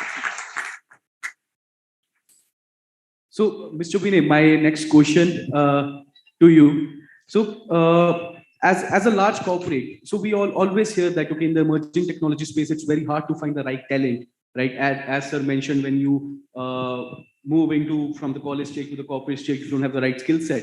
So how can you define this contradiction between companies trying to find the right talent in emerging markets? Yeah. So, okay, on this stage itself, you see people coming from academia. Task, I think I'm thoroughly impressed. I had a good one-on-one interaction with him last week. So from government perspective, government is really taking a lot of initiative to help youngsters to get the relevant skill and get them employed. And they're also probably willing to spend money for that. So academia and industry, of course, a couple of industries. Industry, academia, government sitting on the stage discussing that, how do we connect the dots? Because there is actually, as a country, we are very well positioned, right? So there is globally, there's a huge demand for certain skills and there's a huge talent we have. So the problem, if you look at from macro perspective, it's a very simple problem. How do we basically work with all of you, guide you, and basically help you to leverage the ecosystem to pick up those skills, and then you have all of us like global career. We already have. So basically, we are sitting on a gold mine. Right? So we have talent. It's just that basically there's a mismatch in terms of what skills are required and what skills maybe you have been taught and you might have picked up on your own also. That's a gap which can be filled, and the market is becoming so competitive and startup ecosystem that we have seen last 3-4 years. I think before that startup, we used to give example of Israel, right? But there wasn't much proliferating startup system. So other good thing is that basically wherever there's a requirement, it is getting fulfilled. People are taking risks. They are going out of the way. They are probably going out of the conventional way to fill that. So as a country, I would say next 2-3 years, this skill gap also will get filled, right? So I would say there is a hidden competition among all of us, all the student community, and even basically lateral working professional also, who grabs that opportunity, right? And I would say all the push coming from this collaboration between the academia, industry, and government is accelerating that. That's why my gut feeling is that next year, 2024, 2025, this problem itself would change the dimension. So I just want to take basically 5 minutes to basically give some perspective on the skill, right? So a skill, many times probably people may look at the standard, those C, C++, those basic skills. Now, I just want to put a perspective here that so all of us talk about AI/ML, right? So today, somebody comes with a solution of health solution. Everybody says AI is become AI enabled. Every solution AI enabled. Now, AI/ML, it is actually, if you go deeper, 2 years down the line. Currently, it is at the nascent stage, but 2 years down the line, people will talk about saying that I have enabled the AI solution, but it's very deep in BFSI. So if there is a bank asking for a help, asking for a solution, one startup goes there saying we are working in basically AI application on the mortgage itself for last 5 years. And our AI solutions are very mature in terms of how to use several data to predict who could be the defaulters. Versus another company says that I have 200, 400 people who are certified by Microsoft on AI skill. Clearly, the customers say that I want this person who's so deep into the mortgage itself. So the 5 years research they have done in terms of going that deep and basically evolving the algorithm, which are giving basically 80% predictability. Obviously, that company will get the deal.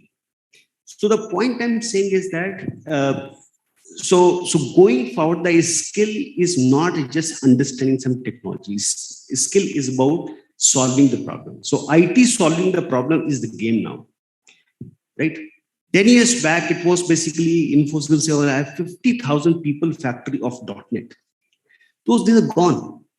So company, and even I'm sure you would have heard the term called full stack developer, right? So even developer also, the expectation is that you're just not a coder. Because code anyway, there's low to no code technologies coming. So code generation will probably reduce. There's so many microservices available, API available. If you do a Watson course, so they will teach you basically basic statistics and some R, and then basically they'll tell you that there's a huge library of algorithm and also give you guidelines and which algorithm does what. So you understand some foundation and make use of the algorithm available. That's all they'll teach you. But from that stage to a stage where you can really go deeper and use this technology to offer a business solution is what industry is looking for. Similarly, cloud, right? So cloud is still at the national stage. I think in the last 2 years during the pandemic, or 3 years maximum, I would say, the maximum, I think, adoption has happened last 3 years, right? So currently the game may be migrating to cloud, right? So Apple said that we have 7 data centers, and by 2025, they're going to get rid of all of them. So initial demand may be cloud migration, but that's only the starting point. What industry will require, especially in the cloud, is that there will be hybrid cloud between something in the public cloud, something private cloud. But there'll be constant optimization. So that's why I think a lot of opportunities, a lot of job you will see in the internet are the cloud optimization. So migration is just first step. And in terms of physical optimization, and then, so right now people are saying whatever code of the application, just migrate that. Then they realize that basically these are not very efficiently written or efficiently architected applications. So companies are coming up saying that, okay, we want to slowly next 2 years build cloud native applications. So which means that the completely different architecture and design itself to take the maximum advantage of the cloud services that you available. So the point I'm saying is that when you say the skill, learning C#, .NET, C, these are foundational things and extremely important. Not knowing the fundamental also will put you trouble at some stage of your career. So those fundamentals must be strong. However, that is only basically to get the license. Right? So that gives you a license to come to the developer community. But there, if you talk about technology, cloud example, just example to say you go deeper in terms of technology. The second part is that how you use the technology to build industry solution. So I use the term industrial grade developer or industrial grade IT solution developer. So that's basically a target profile. You should have that vision that's what you want to become. And once you have that vision very clear, you would know what components what components are required. So I strongly believe that for even at an individual level to have a successful career, we need to take much more holistic view in terms of what will. Still, there were a lot of projects in classical waterfall.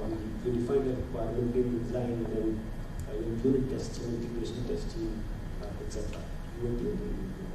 Those have been changed. So DevOps, for example. So developer environment itself has changed.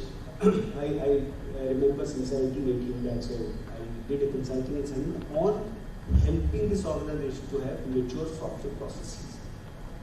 So there was a fight in terms of when the application goes to the production. So the production team or the production support team would say, I have 10 requirements, you have not given this documentation, you have not done this, etc. DevOps says that Microsoft took a call 5 years back saying that there is no separate development team in the production support. So say for suite of application, there will be DevOps team who will develop and support. So the point is, as a developer, having a perspective of what will happen, how the application will to be supported when it goes to production. That is for the DevOps. So the whole SDLC, not only developers, you know basically how do I unit test my code, and there's an integrated environment where a lot of tools are integrated and you four pattern of environment. So if you are familiar with DevOps concept and you have a full concept, design thinking, I don't know whether you've heard about that or not. So design thinking as a developer, right from UI design through the entire what customer, what user would need from your application, having domain view. So if you are building a solution for a BFSI customer, so some knowledge of BFSI. And in terms of technology, of course, we know that Angular 0 is really hot. Now React has come. So basically keeping pace with the technology is extremely important. And that's true not only for professionals, but all lateral people who are in the industry. Huge challenge for them to keep pace with the technology. So, and the last point is that also being aware of the ecosystem. Right? So, ecosystem means when there are libraries of the AAPs, there are so many big libraries of the microsciences. So, how you will use them. So, this is all, in my opinion, are some spots which make a holistic picture, saying that when you talk about the skill, we talk about the upskill, reskilling, building career. These are the dimensions actually to look at. If you have that vision itself will guide you what you have, what you need to do.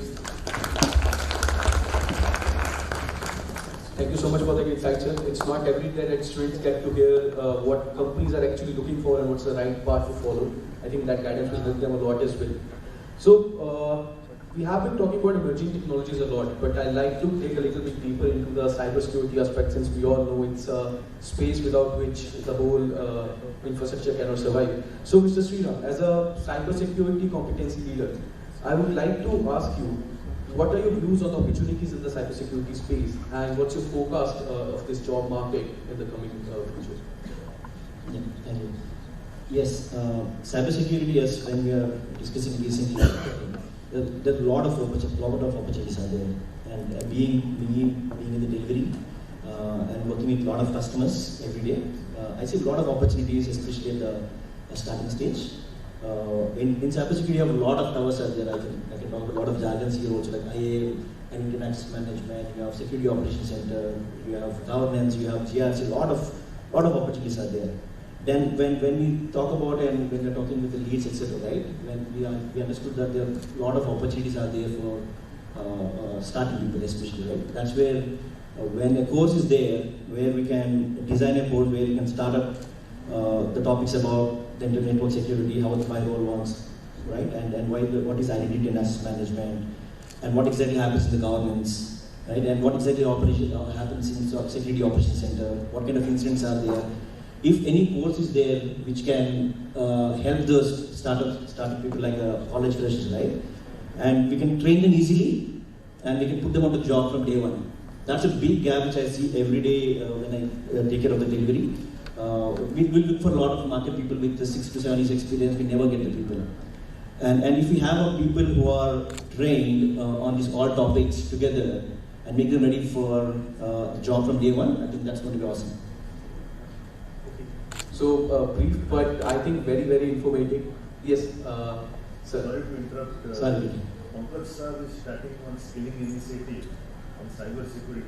Okay, Pankaj, you want to speak 2 lines about what you are starting now? Absolutely, Pankaj sir, please, if you would like to add.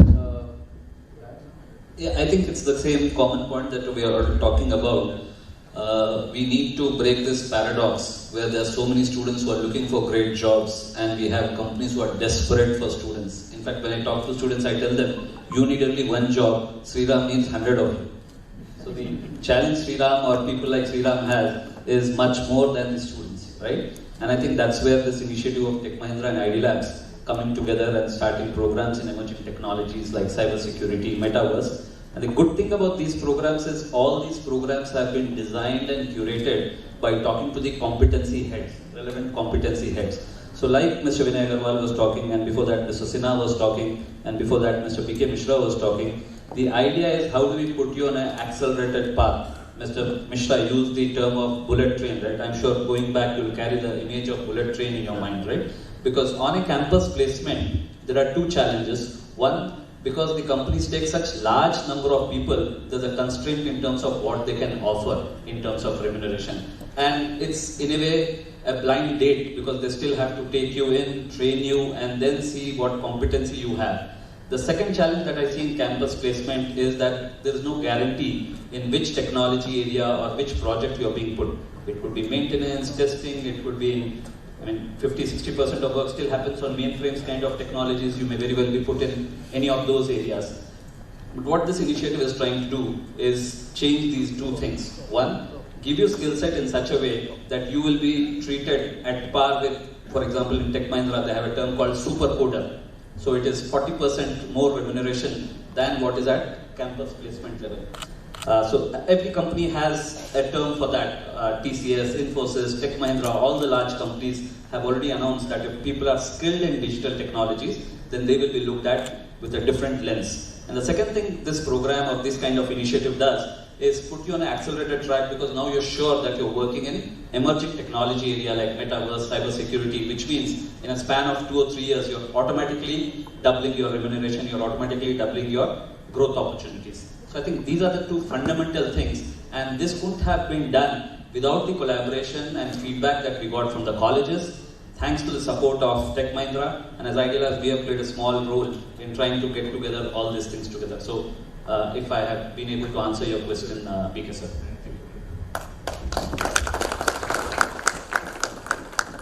So, Pankaj sir, my next question to you, to continue this conversation. When it comes to emerging technologies, I remember 4 years back I wanted to get into blockchain, especially in a tier 2 city. There's a lot of entry barrier. A lot of people think it's just hype. Technology is not real, or it's not the right future for children. So, what are your views on that? Yeah, I think I can just recall what my guru told me 20 years back. If you think these are fantasies, you are living in caves. Right? And I can kind of continue this with a couple of instances of my own professional journey. 1996-97, when I was a student, my seminar in final year was on internet, and everything I spoke about internet was in future tense. This will happen in internet, that will happen in internet. And then we got on with the dial-up connection, and I know I'm exposing my age here, but believe me, we used to start trying to connect to internet at 10:30 in the morning, get connected by 4:35 with a dial-up D-Link modem. For about 30 seconds or 40 seconds, the connection would go, and we would call each other and say, today I got connected to internet. I was doing consulting for a US company. To upload a file of 4 MB, I had to be awake 2 o'clock in the morning, because that was the only time when I could upload a file from 2 o'clock to 4 o'clock in the morning, a 4 MB file. Today my son is sitting here, they watch Netflix and all the videos, and even if there's a buffer for half a second, they get irritated and say the connection is very bad. Right? We remember opening the browser and first switching off, show images, first switching off, show video, so that at least we could read text. Right? And just yesterday I was talking to my mom, and she said, Zepto is so good, I order something in the room, and by the time I go to kitchen, I get the tomatoes in my kitchen. Right? This is the revolution we are talking about. So if this can happen with internet, this is also bound to happen with Web 3.0. Right? In fact, we have much more resources today. I remember working on VoIP in 99-2000, and when we told people that you'll never pay for voice, you'll only pay for data, people thought we are from a different planet. And today you all know that when you don't get a good call signal, you switch to a WhatsApp call. It's all VoIP. VoIP is much better than the regular call. So if you really want to be on the right side of technology, my dear friends, believe in technology, because things in technology change faster than you can imagine, and things change bigger than you can imagine. And all the leaders who are sitting here are a testimony of that. From morning to now, we've all heard leaders who have proven this, who have lived this, who have actually built this ecosystem in the last 20-25 years. And I think now it's time for you to take it forward at a much more accelerated growth. Thank you so much, sir. This is the beauty of a panel where you get so much of experience and understand things in the right direction. So with that, I would like to conclude the panel and move towards the last request to all of my panelists. I request esteemed panel members to give an advice to the students in the audience and the viewers that we have about the growth in the emerging tech space. Mr. Shrikant, if you please. Probably the advice that I can give them is that, look, if I had a wish, right, I would be like to be born as a youth today, thanks to the various opportunities. Having said that, right, when we talk about AI, etc., 1991-92, I used to teach AI, expert systems, etc., right? So I've been there, done that. But at that time, we had just fuzzy logic. We didn't have the kind of constructs that are available today, thanks to the technology itself. And that's where the actual change happens. Today, technology is changing so rapidly, right? Your fundamentals, there's only one Hawa Mahal in the world, right? A building without foundations. Please ensure that your foundations are strong, right? That's most important. Once your foundations are strong, you can build anything on it. And that is what is most important today. So you have got a whole plethora of technologies, right? When we talk about blockchain, one thing, and especially since he spoke about internet, yes, absolutely, the time when we used to be logging in, etc., used to be a nightmare. But today, if you look at it, we are talking about 1000 Mbps speed coming to us, right? And what does that kind of thing brings you? A doctor sitting in UK is getting lifetime images, and he's operating devices in the operating theater of a hospital somewhere in remote, Maharashtra or remote Telangana or somewhere else, and he's performing the operations through robotics and what is called as IIoT, Industry Internet of Things, right? And those are the kind of things that you would be working about. As everyone said over here today, software coding is going down. Can you imagine when I used to play with something called as a microprocessor trailer to add a 2-digit binary number to a 2-digit binary number? I used to write down a program in machine language of 16 steps, and those were realities. And today it is WYSIWYG. What you see is what you get. You can drop components, reusable code.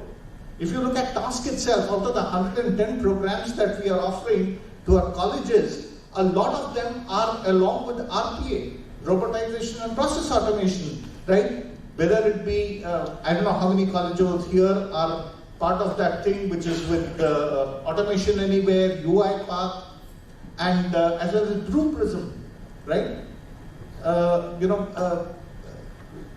Mr. Vinay spoke about UI UX. In fact, today afternoon at 3 o'clock, I'm not sure how many people are aware over here that we run something which is called as Win Talk series, what industries need, where we look at specific job requirements of different industries, and that is IT. So we do it along with HICIA. And today the topic, in fact, Mr. Vinay, it is on UI UX itself, and that's where it is. So we definitely look at these kind of things. So my humble submission to all the youth over here and advice is, please take use of the opportunities that are being provided to you, either through tasks or like partners like Idea Labs and IBC, etc. I think, and Abhishek and team. I think over here I would like to very openly say that TASK would be happy to work with you to ensure that all our 718 colleges across Telangana will become part of this IBC blockchain hackathon, etc. You spoke about quantum computing in between. So on 15th, along with QuitC, which is quantum and something I'm forgetting the full form, but we are launching the hackathon along with them, where TASK is the partner on quantum computing, right, on 15th of August itself. So my humble submission to all college principals, faculty, management over here, first of all, thanks for taking our time to attend this very, very career path-breaking thing for your students. I think your coming over here itself talks about that you are interested in your students' careers. And I think please ensure, we are about to launch another initiative. I'm sorry, I'm doing a pitch over here on your platforms, but I think it's important because it's all synergistic. On 5th of September, right, this is something like a leak I'm doing right now, but some of you were part of the ceremony on 20th where the Honorable Minister and we exchanged 26 new MOUs, 27 partnerships got renewed. At that time, we spoke about the Faculty Immersive Experience Program. So the program Drona is going to be launched on 5th of September, that is Teachers' Day. We also spoke about Curriculum Mastermind over there, because today, if I talk to Mr. Vinay, etc., he tells me that our students here in Telangana are not ready for the product industry. So we are coming up with a Curriculum Mastermind that we discussed that day, and we would be rolling that out. And that all is thanks to the support of the industry over here in Telangana. So the best part is today, industry is ready to work with you. Government is ready to work with you, right? partners such as Idea Labs, etc., who have seen the best of both sides, and they are able to come up to you with the right kind of programs, etc. If you are not able to take advantage of it, and you want to follow the favorite pastime of all the youth of Telangana, which is preparing for government exams for 4 years, right, without picking up a job, then it is your funeral, no one else's, right? So please take charge of your career. You have got this fantastic opportunity. And I'll not say that you only look at jobs. You should also look at creating jobs, right? Become an entrepreneur, which is most important today. And technology is what is going to help you, break the barriers. Earlier, entrepreneurs were people who had enough money that they could start their own ventures, etc. Today, technology has broken that barrier, and you can start any kind of an entrepreneurship, right? And that is where you can take advantage of such an ecosystem coming together to provide opportunities for skilling, opportunities for doing real-life problems, which is most important, right?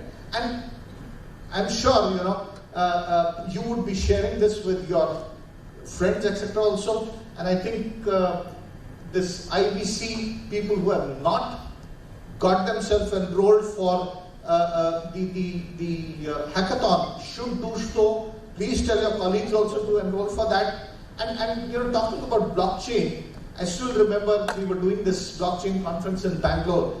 Probably Rajesh also was part of it, 2016, at the Bangalore Tech Summit, where I was also one of the speakers on blockchain, and I was talking about it from a social angle. This was during my previous avatar of the CEO of NASCOM Foundation. And we spoke about blockchain, and people said, oh, blockchain, crypto, right? 3-5 years later, when I was here talking to some of the college principals and college faculty members, the same thing came up. Blockchain, yes, is cryptocurrency. No. I think the biggest challenge for us to understand the potential of blockchain would be only when we think that crypto is what email was to internet, right? It's not an exact similar, but that's the amount of the totality that I'm talking about.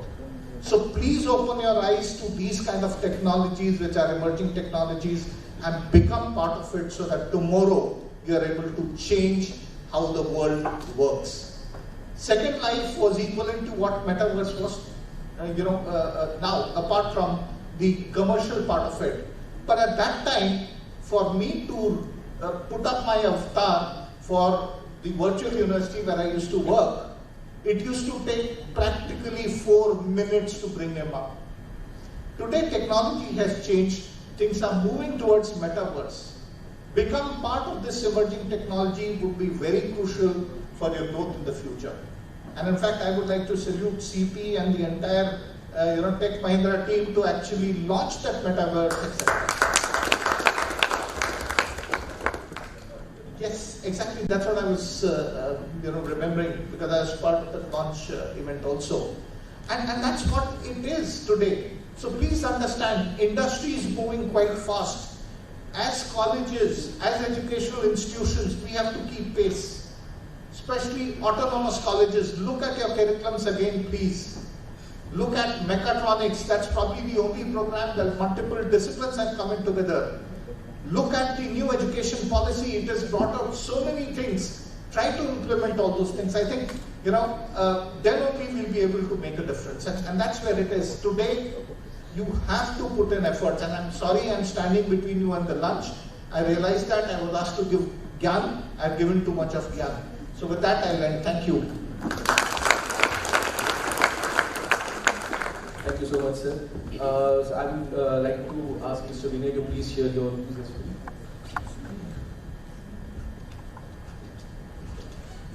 So I'll just go at the starting like we said. So you are graduating or graduated at the right time. So if you just take a minute, I'm just reflecting and realize all that has happened so far is only foundational. Party to be shuru hui. Metaverse shuru hua hai. Right? 5G is still probably people are doing cut crazy. 5G का rollout भी नहीं हुआ है. because of pandemic, a lot of sublight, there are geopolitical issues, there are 5G, China were early, India, US were early. So 5G is yet to come, there is so much of buzz. IoT is yet to come, of course. So in real sense, if you look at all the exciting stuff yet to happen, so you haven't missed anything. And I remember, in fact, several years back, somebody asked me a question for your IT professional, what is the biggest threat? I said, kids coming out of college. That's the biggest thing. They learn very fast, and you have so much ground to cover. So I think basically, party should be here. Just get ready with the party and enjoy the fun over your 30 years, 3 decades career starting now.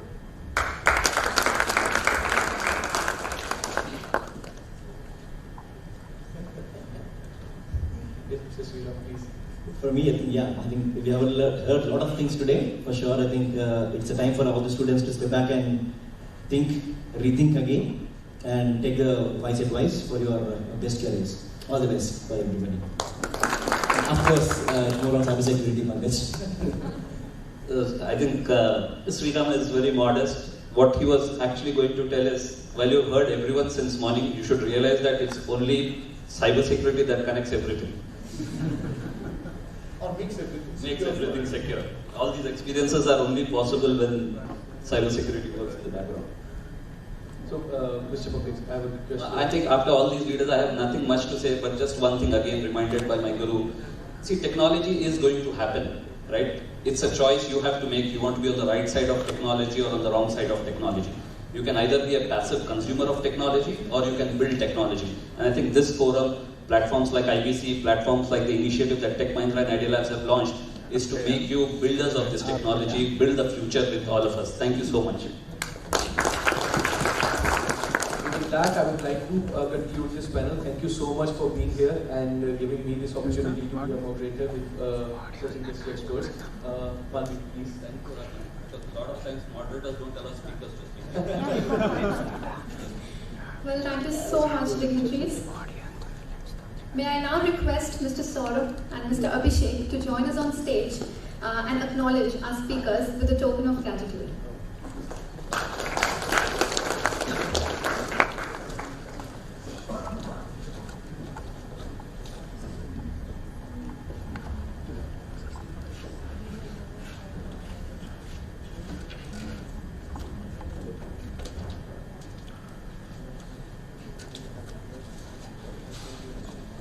Can we have the memento for Mr. Srikanth Sinha?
So, once again, thank you all the leaders. May I request all of you to take your seats.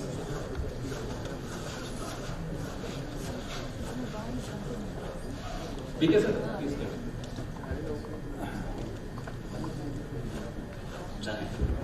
5 minutes. So 5 minutes. I think one of the other important things that we are all here assembled together is the exchange of MOUs. I would like to inform the leaders here, Mr. Rajesh Dudu, Shrikantji, BK sir, that about 68 or 69 colleges have already signed an MOU with IBC.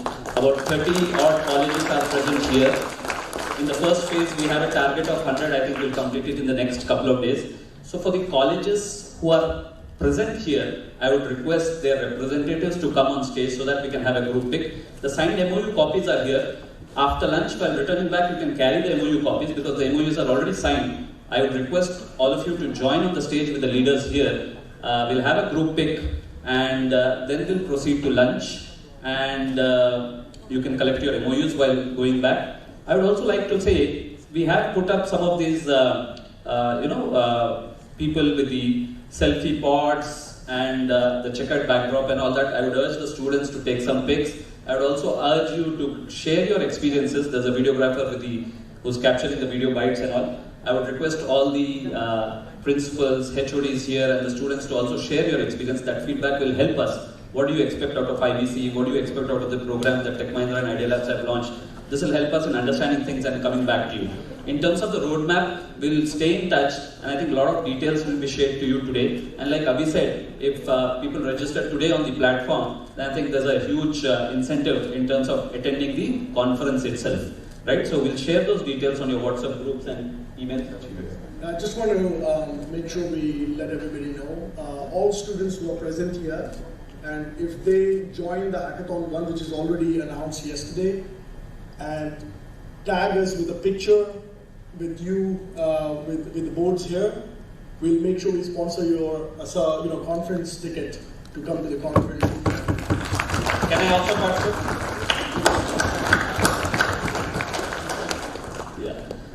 I just want to add one thing before I invite all of you on the stage. People put their wealth in Swiss bank accounts. My wealth is on display here. So this is the goodwill that I have earned in the last 20 years. Just a WhatsApp message and I was not even able to communicate with all of you. I bow my head to all of you. Thank you for coming. May I request the representatives of college to please come on the stage.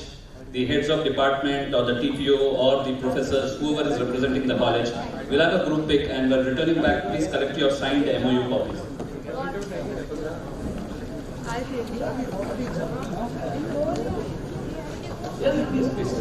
I request Mr. Pradeep, Mr. Saurabh, please come on the stage.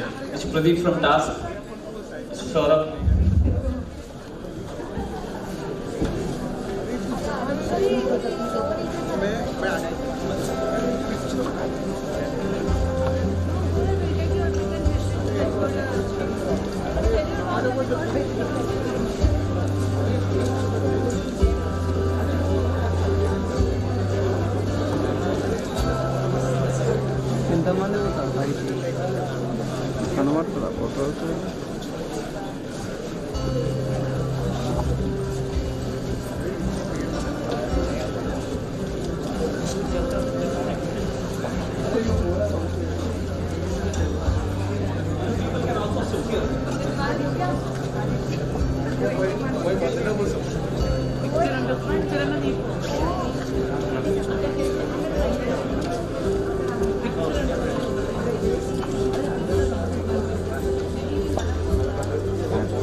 మీరందరూ వెనక్కి రావాలి.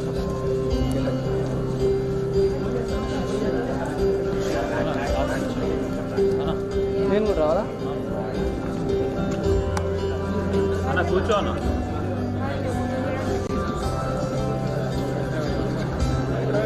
ఇంకా రావాలా?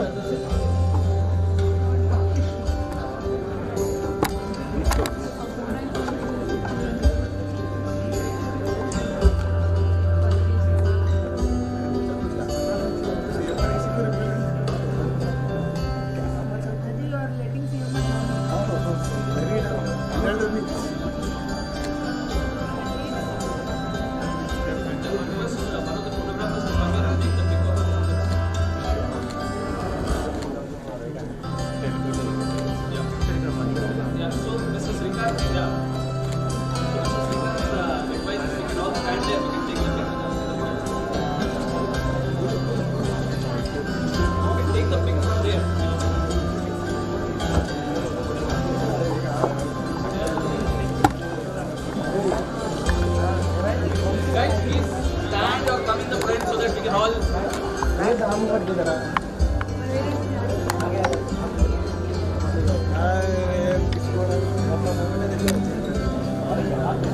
Excuse me.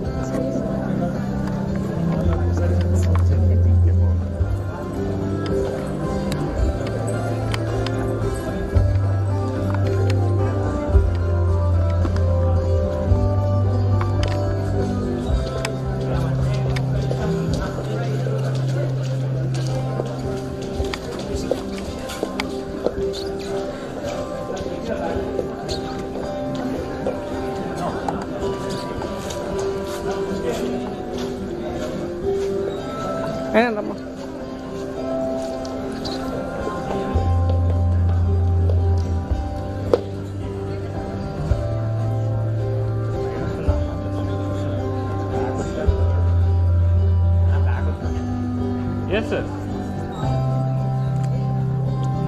Okay. Yes. Guys, the cameras can also hear noise, so you can make some noise. They are all IoT based. Yes, sir. And cheers to all of you, all your careers. Wish you all good luck. Thanks to all the leaders here today. Can we have a huge round of